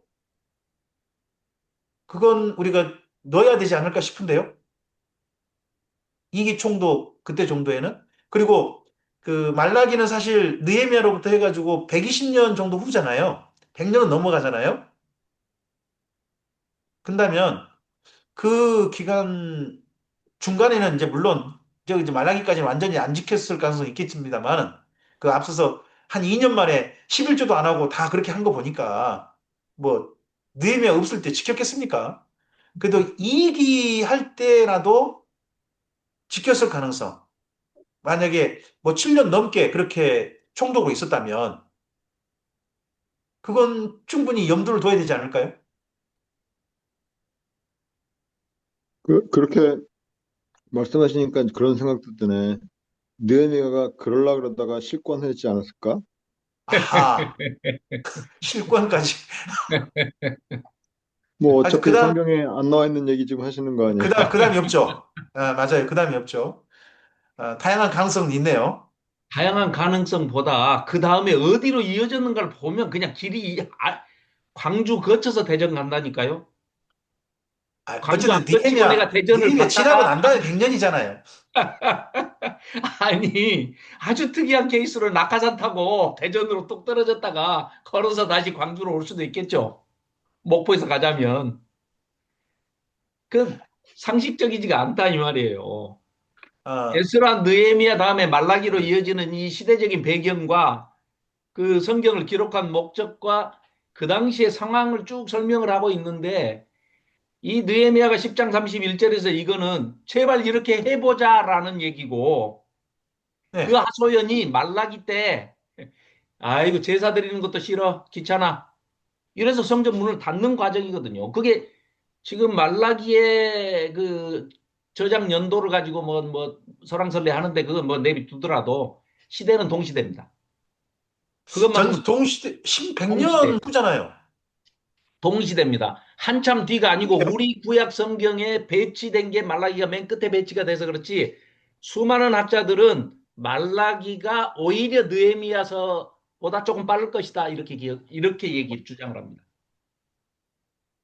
그래서 여러분도 그런 주장도 이번에 있어요? 내가 요번에 PPT 그 만들 때 목, 450년 이쪽 저쪽으로 그렇게 주장하는 조목사님 기록 연도가 아니고 그 사건이요? 예예 사건 말라기가 먼저 말라기의 등장했다고요? 사건이 배경 느헤미야보다 사건이 앞 사건이라고요? 예, 예. 그래서 그건 너무 지나친 것 같은데요. 아니요 그 사회상이 그래서 그렇게 싱크로율이 똑같다 이거예요. 느헤미야의 배경과 말라기의 배경이 똑같다. 아, 그러면 에스라 이전일 수도 있다는 건가요? 아니죠. 에스라 이전은 아니지. 에스라는 느헤미야보다는 빨리 기한한 것은 이미 기록에 나와 있으니까. 그리고 유대인들의 책이 에스라와 느헤미야서가 한 권의 책이잖아요. 아, 그런데 예. 연도가 이제 거기 왕이 분명하잖아요. 네. 아닥사스다 왕이라는 왕이잖아요. 예. 아닥사스다는 왕인 거고 지금 제가 그 전에 이제 들었던 그 이야기는 말라기 때 그 페르시아 황제가 다른 사람으로 제가 저 알고 있고 그래서 보통 120년 제가 모르겠는 그렇게 배웠거든요. 저는 그렇게 배웠는데 학자들이 그렇게 이야기했다 한다면은 네. 물론 여기 느헤미야서의 뒷부분 13장 부분 가지고 특별히 이야기할 수 있겠죠. 13장의 뒷부분 그 부분 갖고 이야기할 수 있겠는데 그런 부분이 사실은 그 앞서서 에스라가 올 때도 있었잖아요.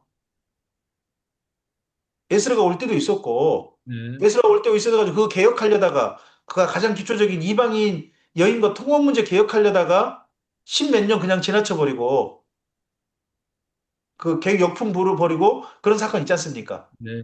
그리고 난 다음에 어쨌든지 느헤미야가 12년 총독했고 다시 약간의 텀이 있다가 2차 총독 온 게 13장이지 않습니까?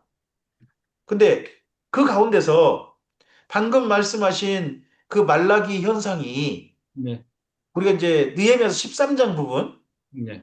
그 부분과 상당히 연결된다는 것은 우리가 충분히 짐작을 돼요. 그렇죠. 예, 예. 뭐, 아니, 딱 봐도 그냥 이거 도표로도 만들어 놨는데, 보십시오. 지금 뭐, 말라기 얘기할 때가 아닌데, 사실은. 말라기 1장 6절부터 2장 9절까지가 느헤미야 13장 7절에서 9절하고 똑같습니다. 그냥. 두 번째, 말라기 2장 1절부터 15절까지가 느헤미야 13장 23절부터 27절까지가 이걸 그냥 쭉 도표로 만들어 놨는데 그냥 똑같아요. 읽어보면 상황이. 그래서 에스라 여기 말라기가 기록된 시기를 여러 가지 정황을 가지고 학자들이 주장하는 것은 기원전 475년부터 460년으로 봅니다. 뭐 꼭 이게 맞다는 건 아니겠지만, 그런 학자도 있다는 겁니까, 요즘? 예. 그 근거를 가지고 얘기를 하니까 이 사람들은. 왜 그래서 말라기가 우리가 오해하기 쉽다 이 말이에요. 우리가 가지고 있는 성경에는 배치를 맨 뒤에다 놔뒀기 때문에 한참 후대에 쓰여진 거 아니냐. 오히려 뭐 400, BC 400년 정도에 쓰여진 거 아니냐 이렇게 보는 사람이 많다 이거예요. 그런데 아니다. 이게 475년에서 460년 정도에 저작됐을 걸로 보는 근거가 이렇다 하고 이제 쭉 설명을 하고 있고. 그러면 방금 그 예. 말씀대로 한다면 네네. 약 지금 현재 400년보다 한 60년 전이란 얘기죠? 그렇습니다. 예. 60년 전. 예. 예. 60년 전 그런 부분들은 요즘 학자들, 기독교계 학자들인 거고, 음. 사실 우리가 저 구약 성경의 연대별 구성은 유대교에서 이제 랍비들이 말했거나 뭐 그런 책에 근거해서 대부분 우리 구약 성경 연도를 많이 생각하지 않습니까? 그렇죠. 그런데 에스라, 느헤미야를 한 권으로 묶었기 때문에 에스라 때문에 말라기보다 유대인들은 앞에다 배치를 하고 말라기가 뒤로 온 거죠. 아니, 그런데 네네. 그 부분의 연도를 볼 때 유대교 정통의 연도들은 전부 다 말라기가 뒷부분에 있는 거 아니겠습니까? 그러니까 뒷부분에 있는 이유가 그게 연도도 뒤에니까. 연도도 뒤에가 아니라 에스라 때문에 느헤미야하고 동시대거나 바로 앞인데 말라기가 느헤미야가 훨씬 더 앞에 왔던 것은 사실이기 때문에 그렇게 배치를 한 것이다. 두 번째, 에스라 느헤미야에 대한 언급이 말라기가 전혀 언급을 하지 않고 있다. 만일에 그 뒤에 사람이면 그 시대상이 똑같은데 에스라하고 느헤미야가 이러이러한 와서 개혁운동을 했다는 것을 얘기 안 할 리가 없다는 거예요. 이 사람들 주장입니다. 내 주장이 아니고. 책임은 안 지시고. 아니 나는 이 대표 사람들 얘기를 신봉한다니까요. 대표 학자 한 명만 얘기해 주세요, 목사님. 네? 네? 대표 학자. 아, 거기에요? 아, 요즘 신진학자들 참 주장이, 진짜 너무 좀 나가신 거 아닌가 싶은 생각이 드는데, 저는요. 아니요. 감았던 눈이 떠지는 것 같은데. 그렇죠. 하여튼 조금 좀 이야기를 좀 나중에 또, 아니 옆으로 샜습니다. 죄송합니다. 네, 그 부분은 네네. 좀 나중에 좀 해보대요. 네.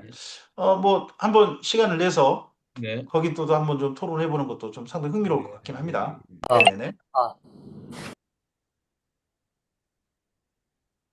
박종입 선생님 음성을 여시는 겁니까? 자, 일단 여기 부분에 대부분 25장에 있는 부분들은 사실 이스라엘 민족이 마지막으로 최종 지켜야 될 내용입니다. 바로 26장이 뭐냐 그러면 이제 이 말씀대로 지키면 복이 있을 것이고 이 말씀대로 안 지키면 버리다라는 말씀할 때 최종적으로 지켜야 될 내용이 거기 25장입니다. 마치 꼭 뭐 같냐 그러면 십계명에 네,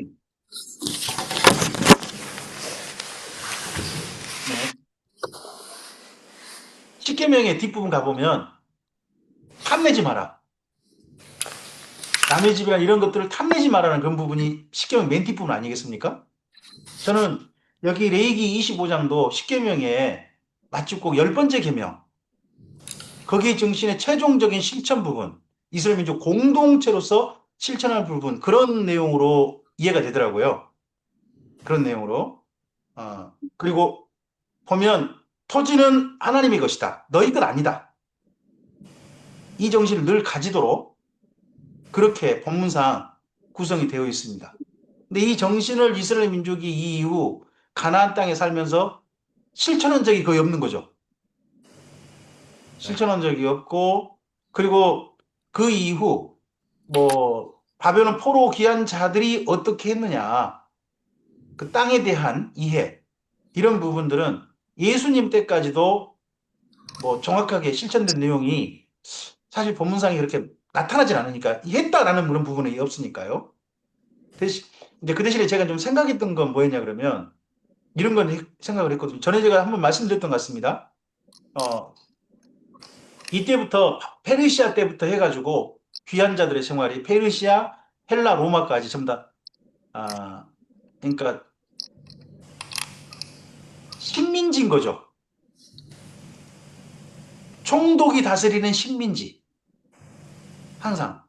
그러다 보면 이스라엘 민족이 가지고 있는 생각은 이 땅이 우리 게 아니다. 하나님 게 아니다. 제국의 것이다. 우리 게 아니라면 안식년이라든지 희년이라든지 이런 걸 실천할 수가 없다. 라는 생각을 가진 게 아니겠냐. 제가 앞서서 한번 그런 이야기를 저는 한 것 같은데, 혹시나 제가 안 했는지 모르겠습니다만, 제 생각을 저는 그렇게 네, 좀, 하셨습니다. 땅이 지금 예전처럼 소유가 다르기 때문에 해당 사항이 없다라는 쪽으로 말씀하셨던 것 같아요. 근데 제가 바리새인들이라면 예, 성경을 철저히 지키려고 했을 건데, 구글 제르마인가요? 검색을 해보니까 힐카누스 통치하던 135년경에 안식년에 관한 지켰다는 내용이 좀 나오고요. 그 다음에 카이사르의 칙령에 의해서 안식년이 해당되어서 세금을 거두지 않겠다는 칙령이 요세푸스 제14권 10장 6절에 있다고 합니다. 로마 때도 네. 힐카노스면 하스몬 왕조네요. 예, 하스몬, 아까 힐카누스는 하스몬 왕가 때고, 그 다음에, 예. 그리고 요세푸스 이야기에는 그쪽 가이사르라면은, 카이사르면은 하스몬 왕가는 아니지 않습니까? 예. 카이사르도 케사르 카이사르는 하스몬 왕가인가요? 하스몬 왕조 때인가요, 그때가?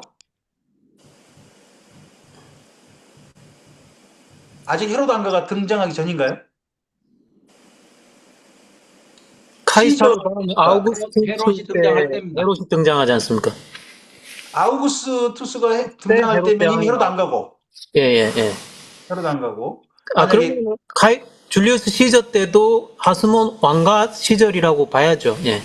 그러니까 시저라면 하스몬 왕가 같고요. 네네. 그럼 하스몬 왕가 때에 약간 안식년을 지키려고 하는 시도가 있었다. 네, 책령이 기원전 47년경이라고 검색하니까 나오네요.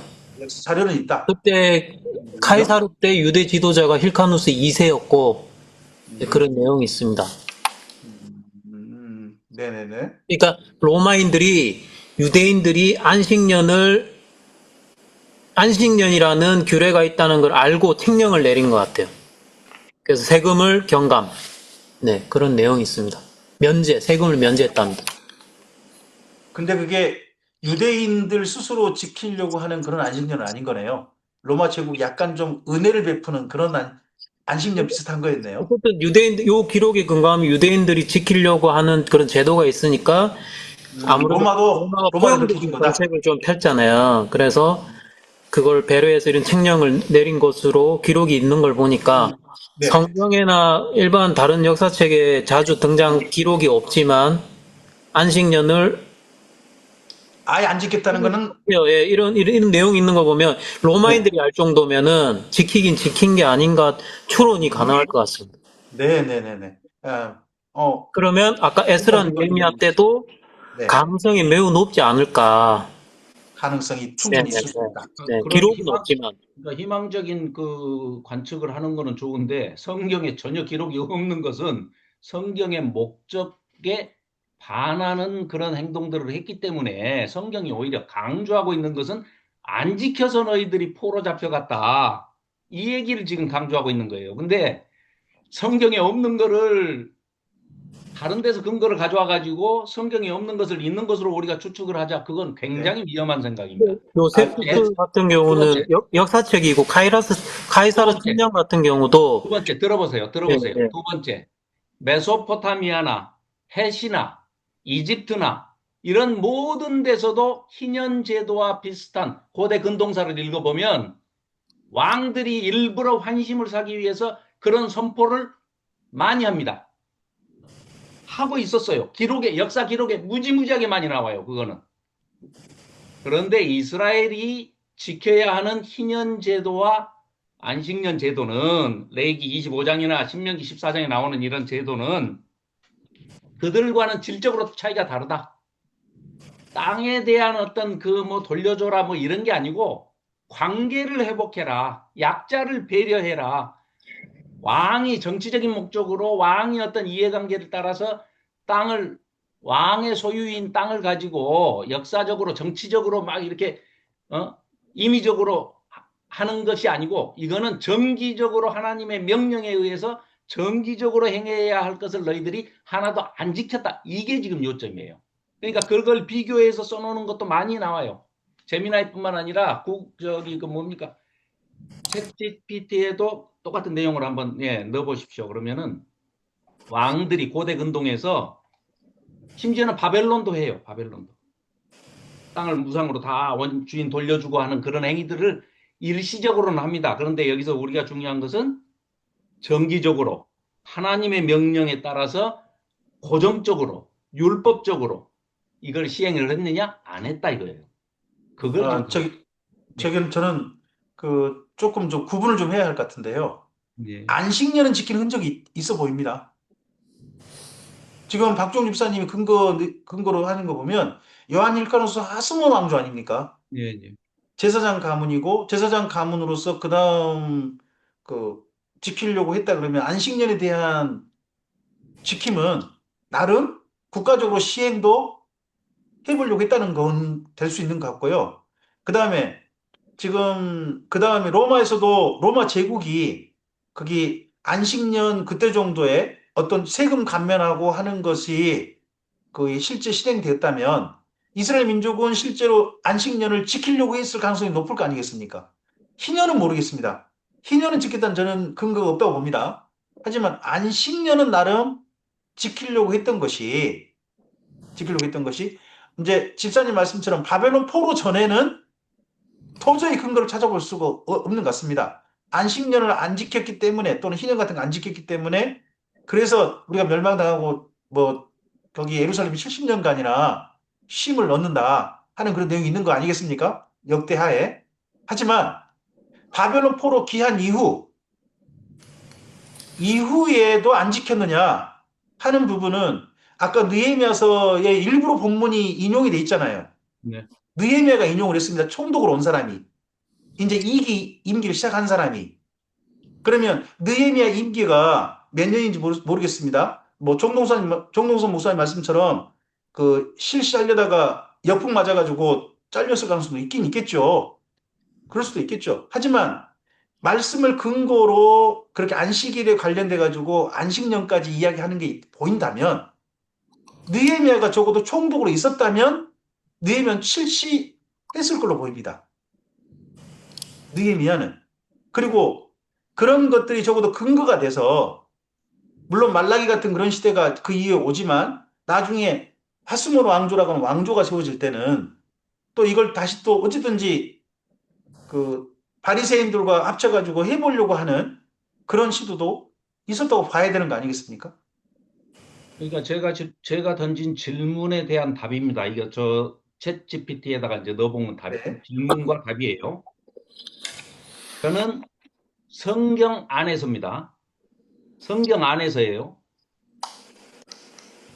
성경 안에서 그러니까 구약 성경에서 유대인들이 안식년이나 희년 제도를 지킨 사례를 성경적 근거를 들어서 설명해 주라. 안 지켰다면 그 이유는 무엇인지 성경적 근거를 들어서 설명해 주라라고 주문을 하니까 그 나와요. 그 내용이 그대로 나옵니다. 지금 말씀하고 계시는 느헤미야 시대의 서약. 성경에서 명백하게 안식년을 실천했다는 기록은 없습니다. 다음과 같은 간접적 증거는 있습니다. 1번 느헤미야 시대의 서약, 안식년 준수 약속. 느헤미야가 10장 31절에서 제발 우리 이렇게 해보자. 이제 포로 귀환해서 돌아왔으니 이 얘기를 지금 하고 있는 겁니다. 우리 제발 이걸 좀 지키고 살자. 근데 그걸 지켰다는 증거로 삼아버리면 안 된다는 거죠. 성경에서 없다고 하는 것을 우리 한번 잘해보자라고. 일단 간접 증거라 그러고요. 그 외에 다른 것도 있습니까?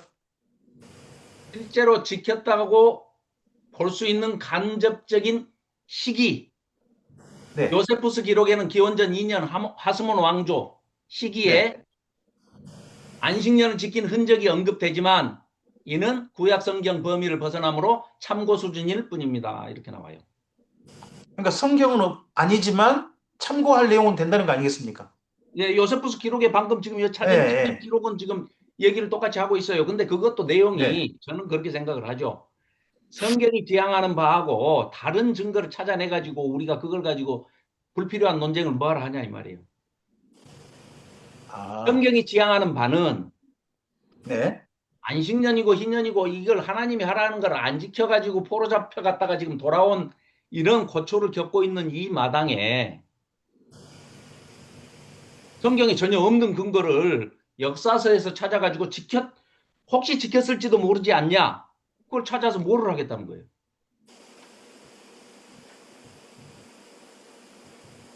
안 그럴까요? 우리 자녀들한테 저희는 조금 좀 다르게 성경해 볼 필요가 있다고 보는데요. 예. 안식년을 성경대로 제대로 지켰느냐 그러면은 어느 선지자도 지켰다는 사람이 사실 거의 없을 겁니다. 사실 유월절 부분도요. 이 이전의 유월절 부분도 유월절답게 지켰다는 데는 요시야 왕 때밖에 없습니다. 히스기야 왕도 다리 달려버리고요. 2월 달에 지키지 않습니까?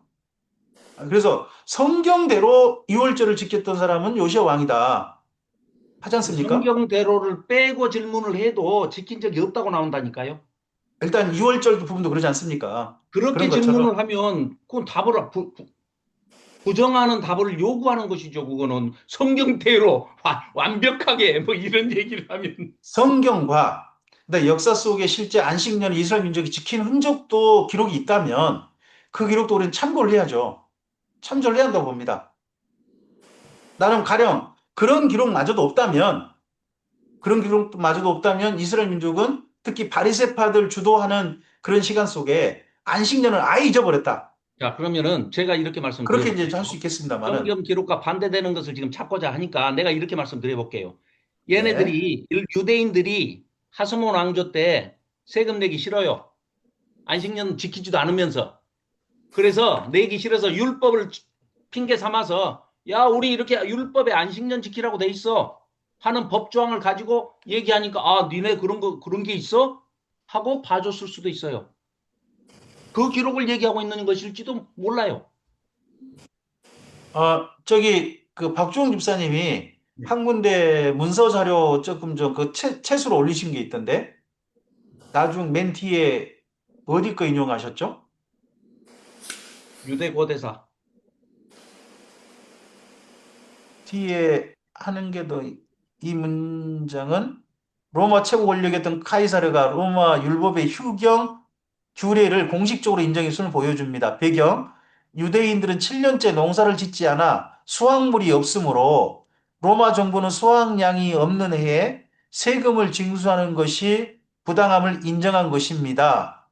라고 지금 거기 제미나이인가요? 제미나이가 아니고 뭘로 지금 검색하신 건가요? 맞습니다. 네, 구글 제미나이입니다. 제미나이로 검색하신 겁니까? 제미나이로 검색해서 결론은 최강 AI 앱입니다. 현존한 이는 로마 통치자 유대인들이 종교적인 규례 안식년을 준수하고 있었으며 로마 정부가 이를 공식적으로 법률로 존중했음을 입증하는 중요한 역사적 근거입니다라는 그러니까 질문이 중요한 것 같아요. 성경적인 근거로만 본다면 이건 전혀 빼야 되죠. 근데 우리가 지금 살피고 있는 것은 성경의 근거와 함께 그 이후 이스라엘 민족이 어떠했느냐, 실제 이와 관련해서 시도라도 했느냐 하는 거잖아요. 안식년을 아예 무시하고 살았느냐. 제가 왜 이렇게 조금 질문 드리냐 그러면 사실 느헤미야서 13장을 보면 느헤미야가 없으니까 11조도 안 해버려요. 총독이 없으니까 아무도 안 했단 말이에요. 그렇죠. 네. 근데 느헤미야가 돌아오니까 또 11조 해요. 그러면 앞서 12년 동안 느헤미야가 총독을 있는 동안 그거 했다는 거 아니에요. 그리고 2기 총독 때 그때도 그러면 했다는 거 아니에요. 나름 준수하려고 했다는 거 아니에요. 안식일도 지켰을 것이고 그리고 또 거기 그 제사장 가문이 이방인하고 통혼을 하니까 출교까지 시켰잖아요.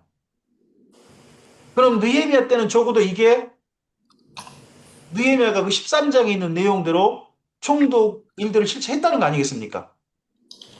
그런다면 거기만 근거로 해도 나름 느헤미야 총독 시기에는 성경대로 율법대로 실천해 보려고 했고 또 율법대로 실행하려고 했던 흔적인 거 아니겠습니까? 우리가 그렇게 보지 않나요? 맨 먼저 1차 기한은 성전을 짓고 그러니까 하드웨어 그 다음에 에스라는 그 구동 그리고 느헤미야는 소프트웨어 실행이잖아요. 그런 쪽으로 본다면 적어도 느헤미야 때는 실천된 부분이 있었고 그런 부분들이 그리고 에스라, 느헤미야 이들의 기본적인 그 실천 내용이 유대교의 근간이 되잖아요. 이 다음에 어쨌든지 그래서 유대교에서는 어쨌든지 에스라를 초대 랍비로 보는 거 아니에요. 그런 측면으로 본다면 이런 그 안식년을 아예 안 지켰다? 희년은 좀 모르겠어요. 희년은 도저히 근거 없다고 봅니다. 희년은. 하지만 안식년은 그래도 그들 나름대로 지키려고 했다라고 인정해야 되지 않을까 싶은데요. 그럼 말라기는 왜 써졌을까요? 그러니까 말이에요. 그러니까 우리가 참나. 아니 앞뒤가 그래서 안 맞는 얘기를 하고 말씀드리잖아요. 계시잖아요 지금. 그러니까 느헤미야가 지나고 나면 지금 우리가 이야기하는 구조가 지금 에스라 성경 강연은 그런 구조잖아요.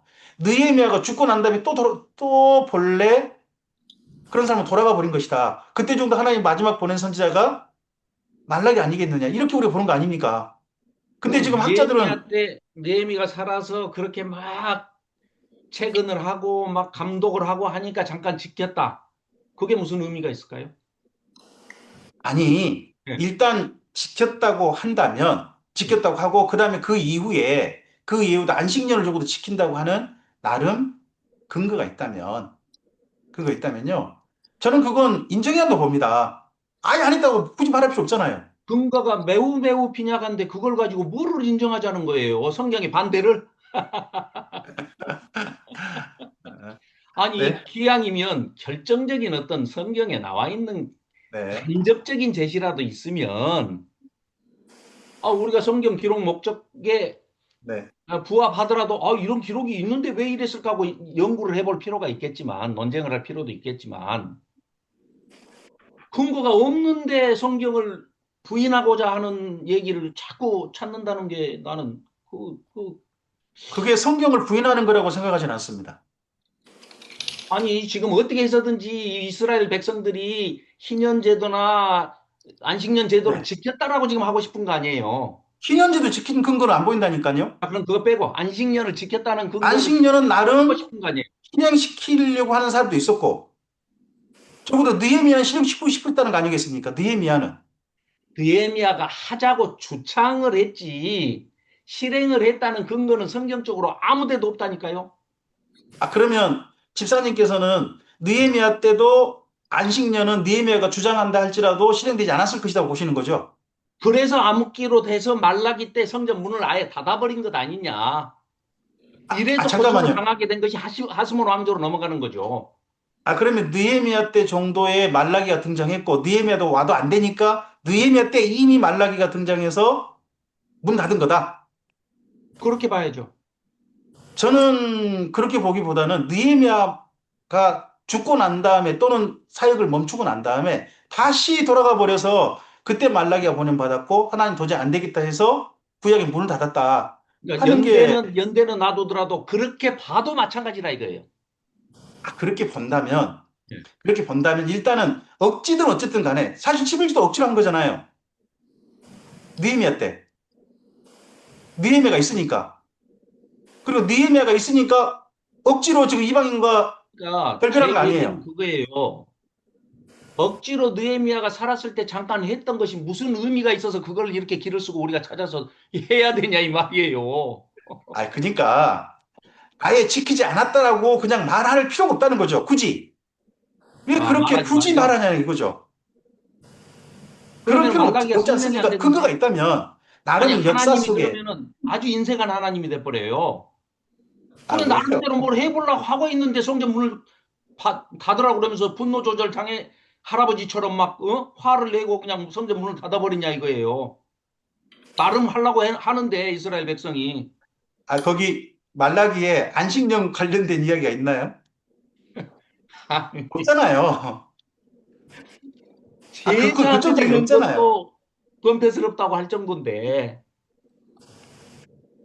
그러니까 6가지 그걸 논쟁의 내용이 뭡니까? 근데 하나님은 더 슬픈 게 하나님이 무슨 제사 그거 다리 저는 것 바치면 속상하고 썽썽한 거 흠없는 거 바치면 기분 좋고 하시는 분입니까? 일단 관계자. 말라기는 두고요.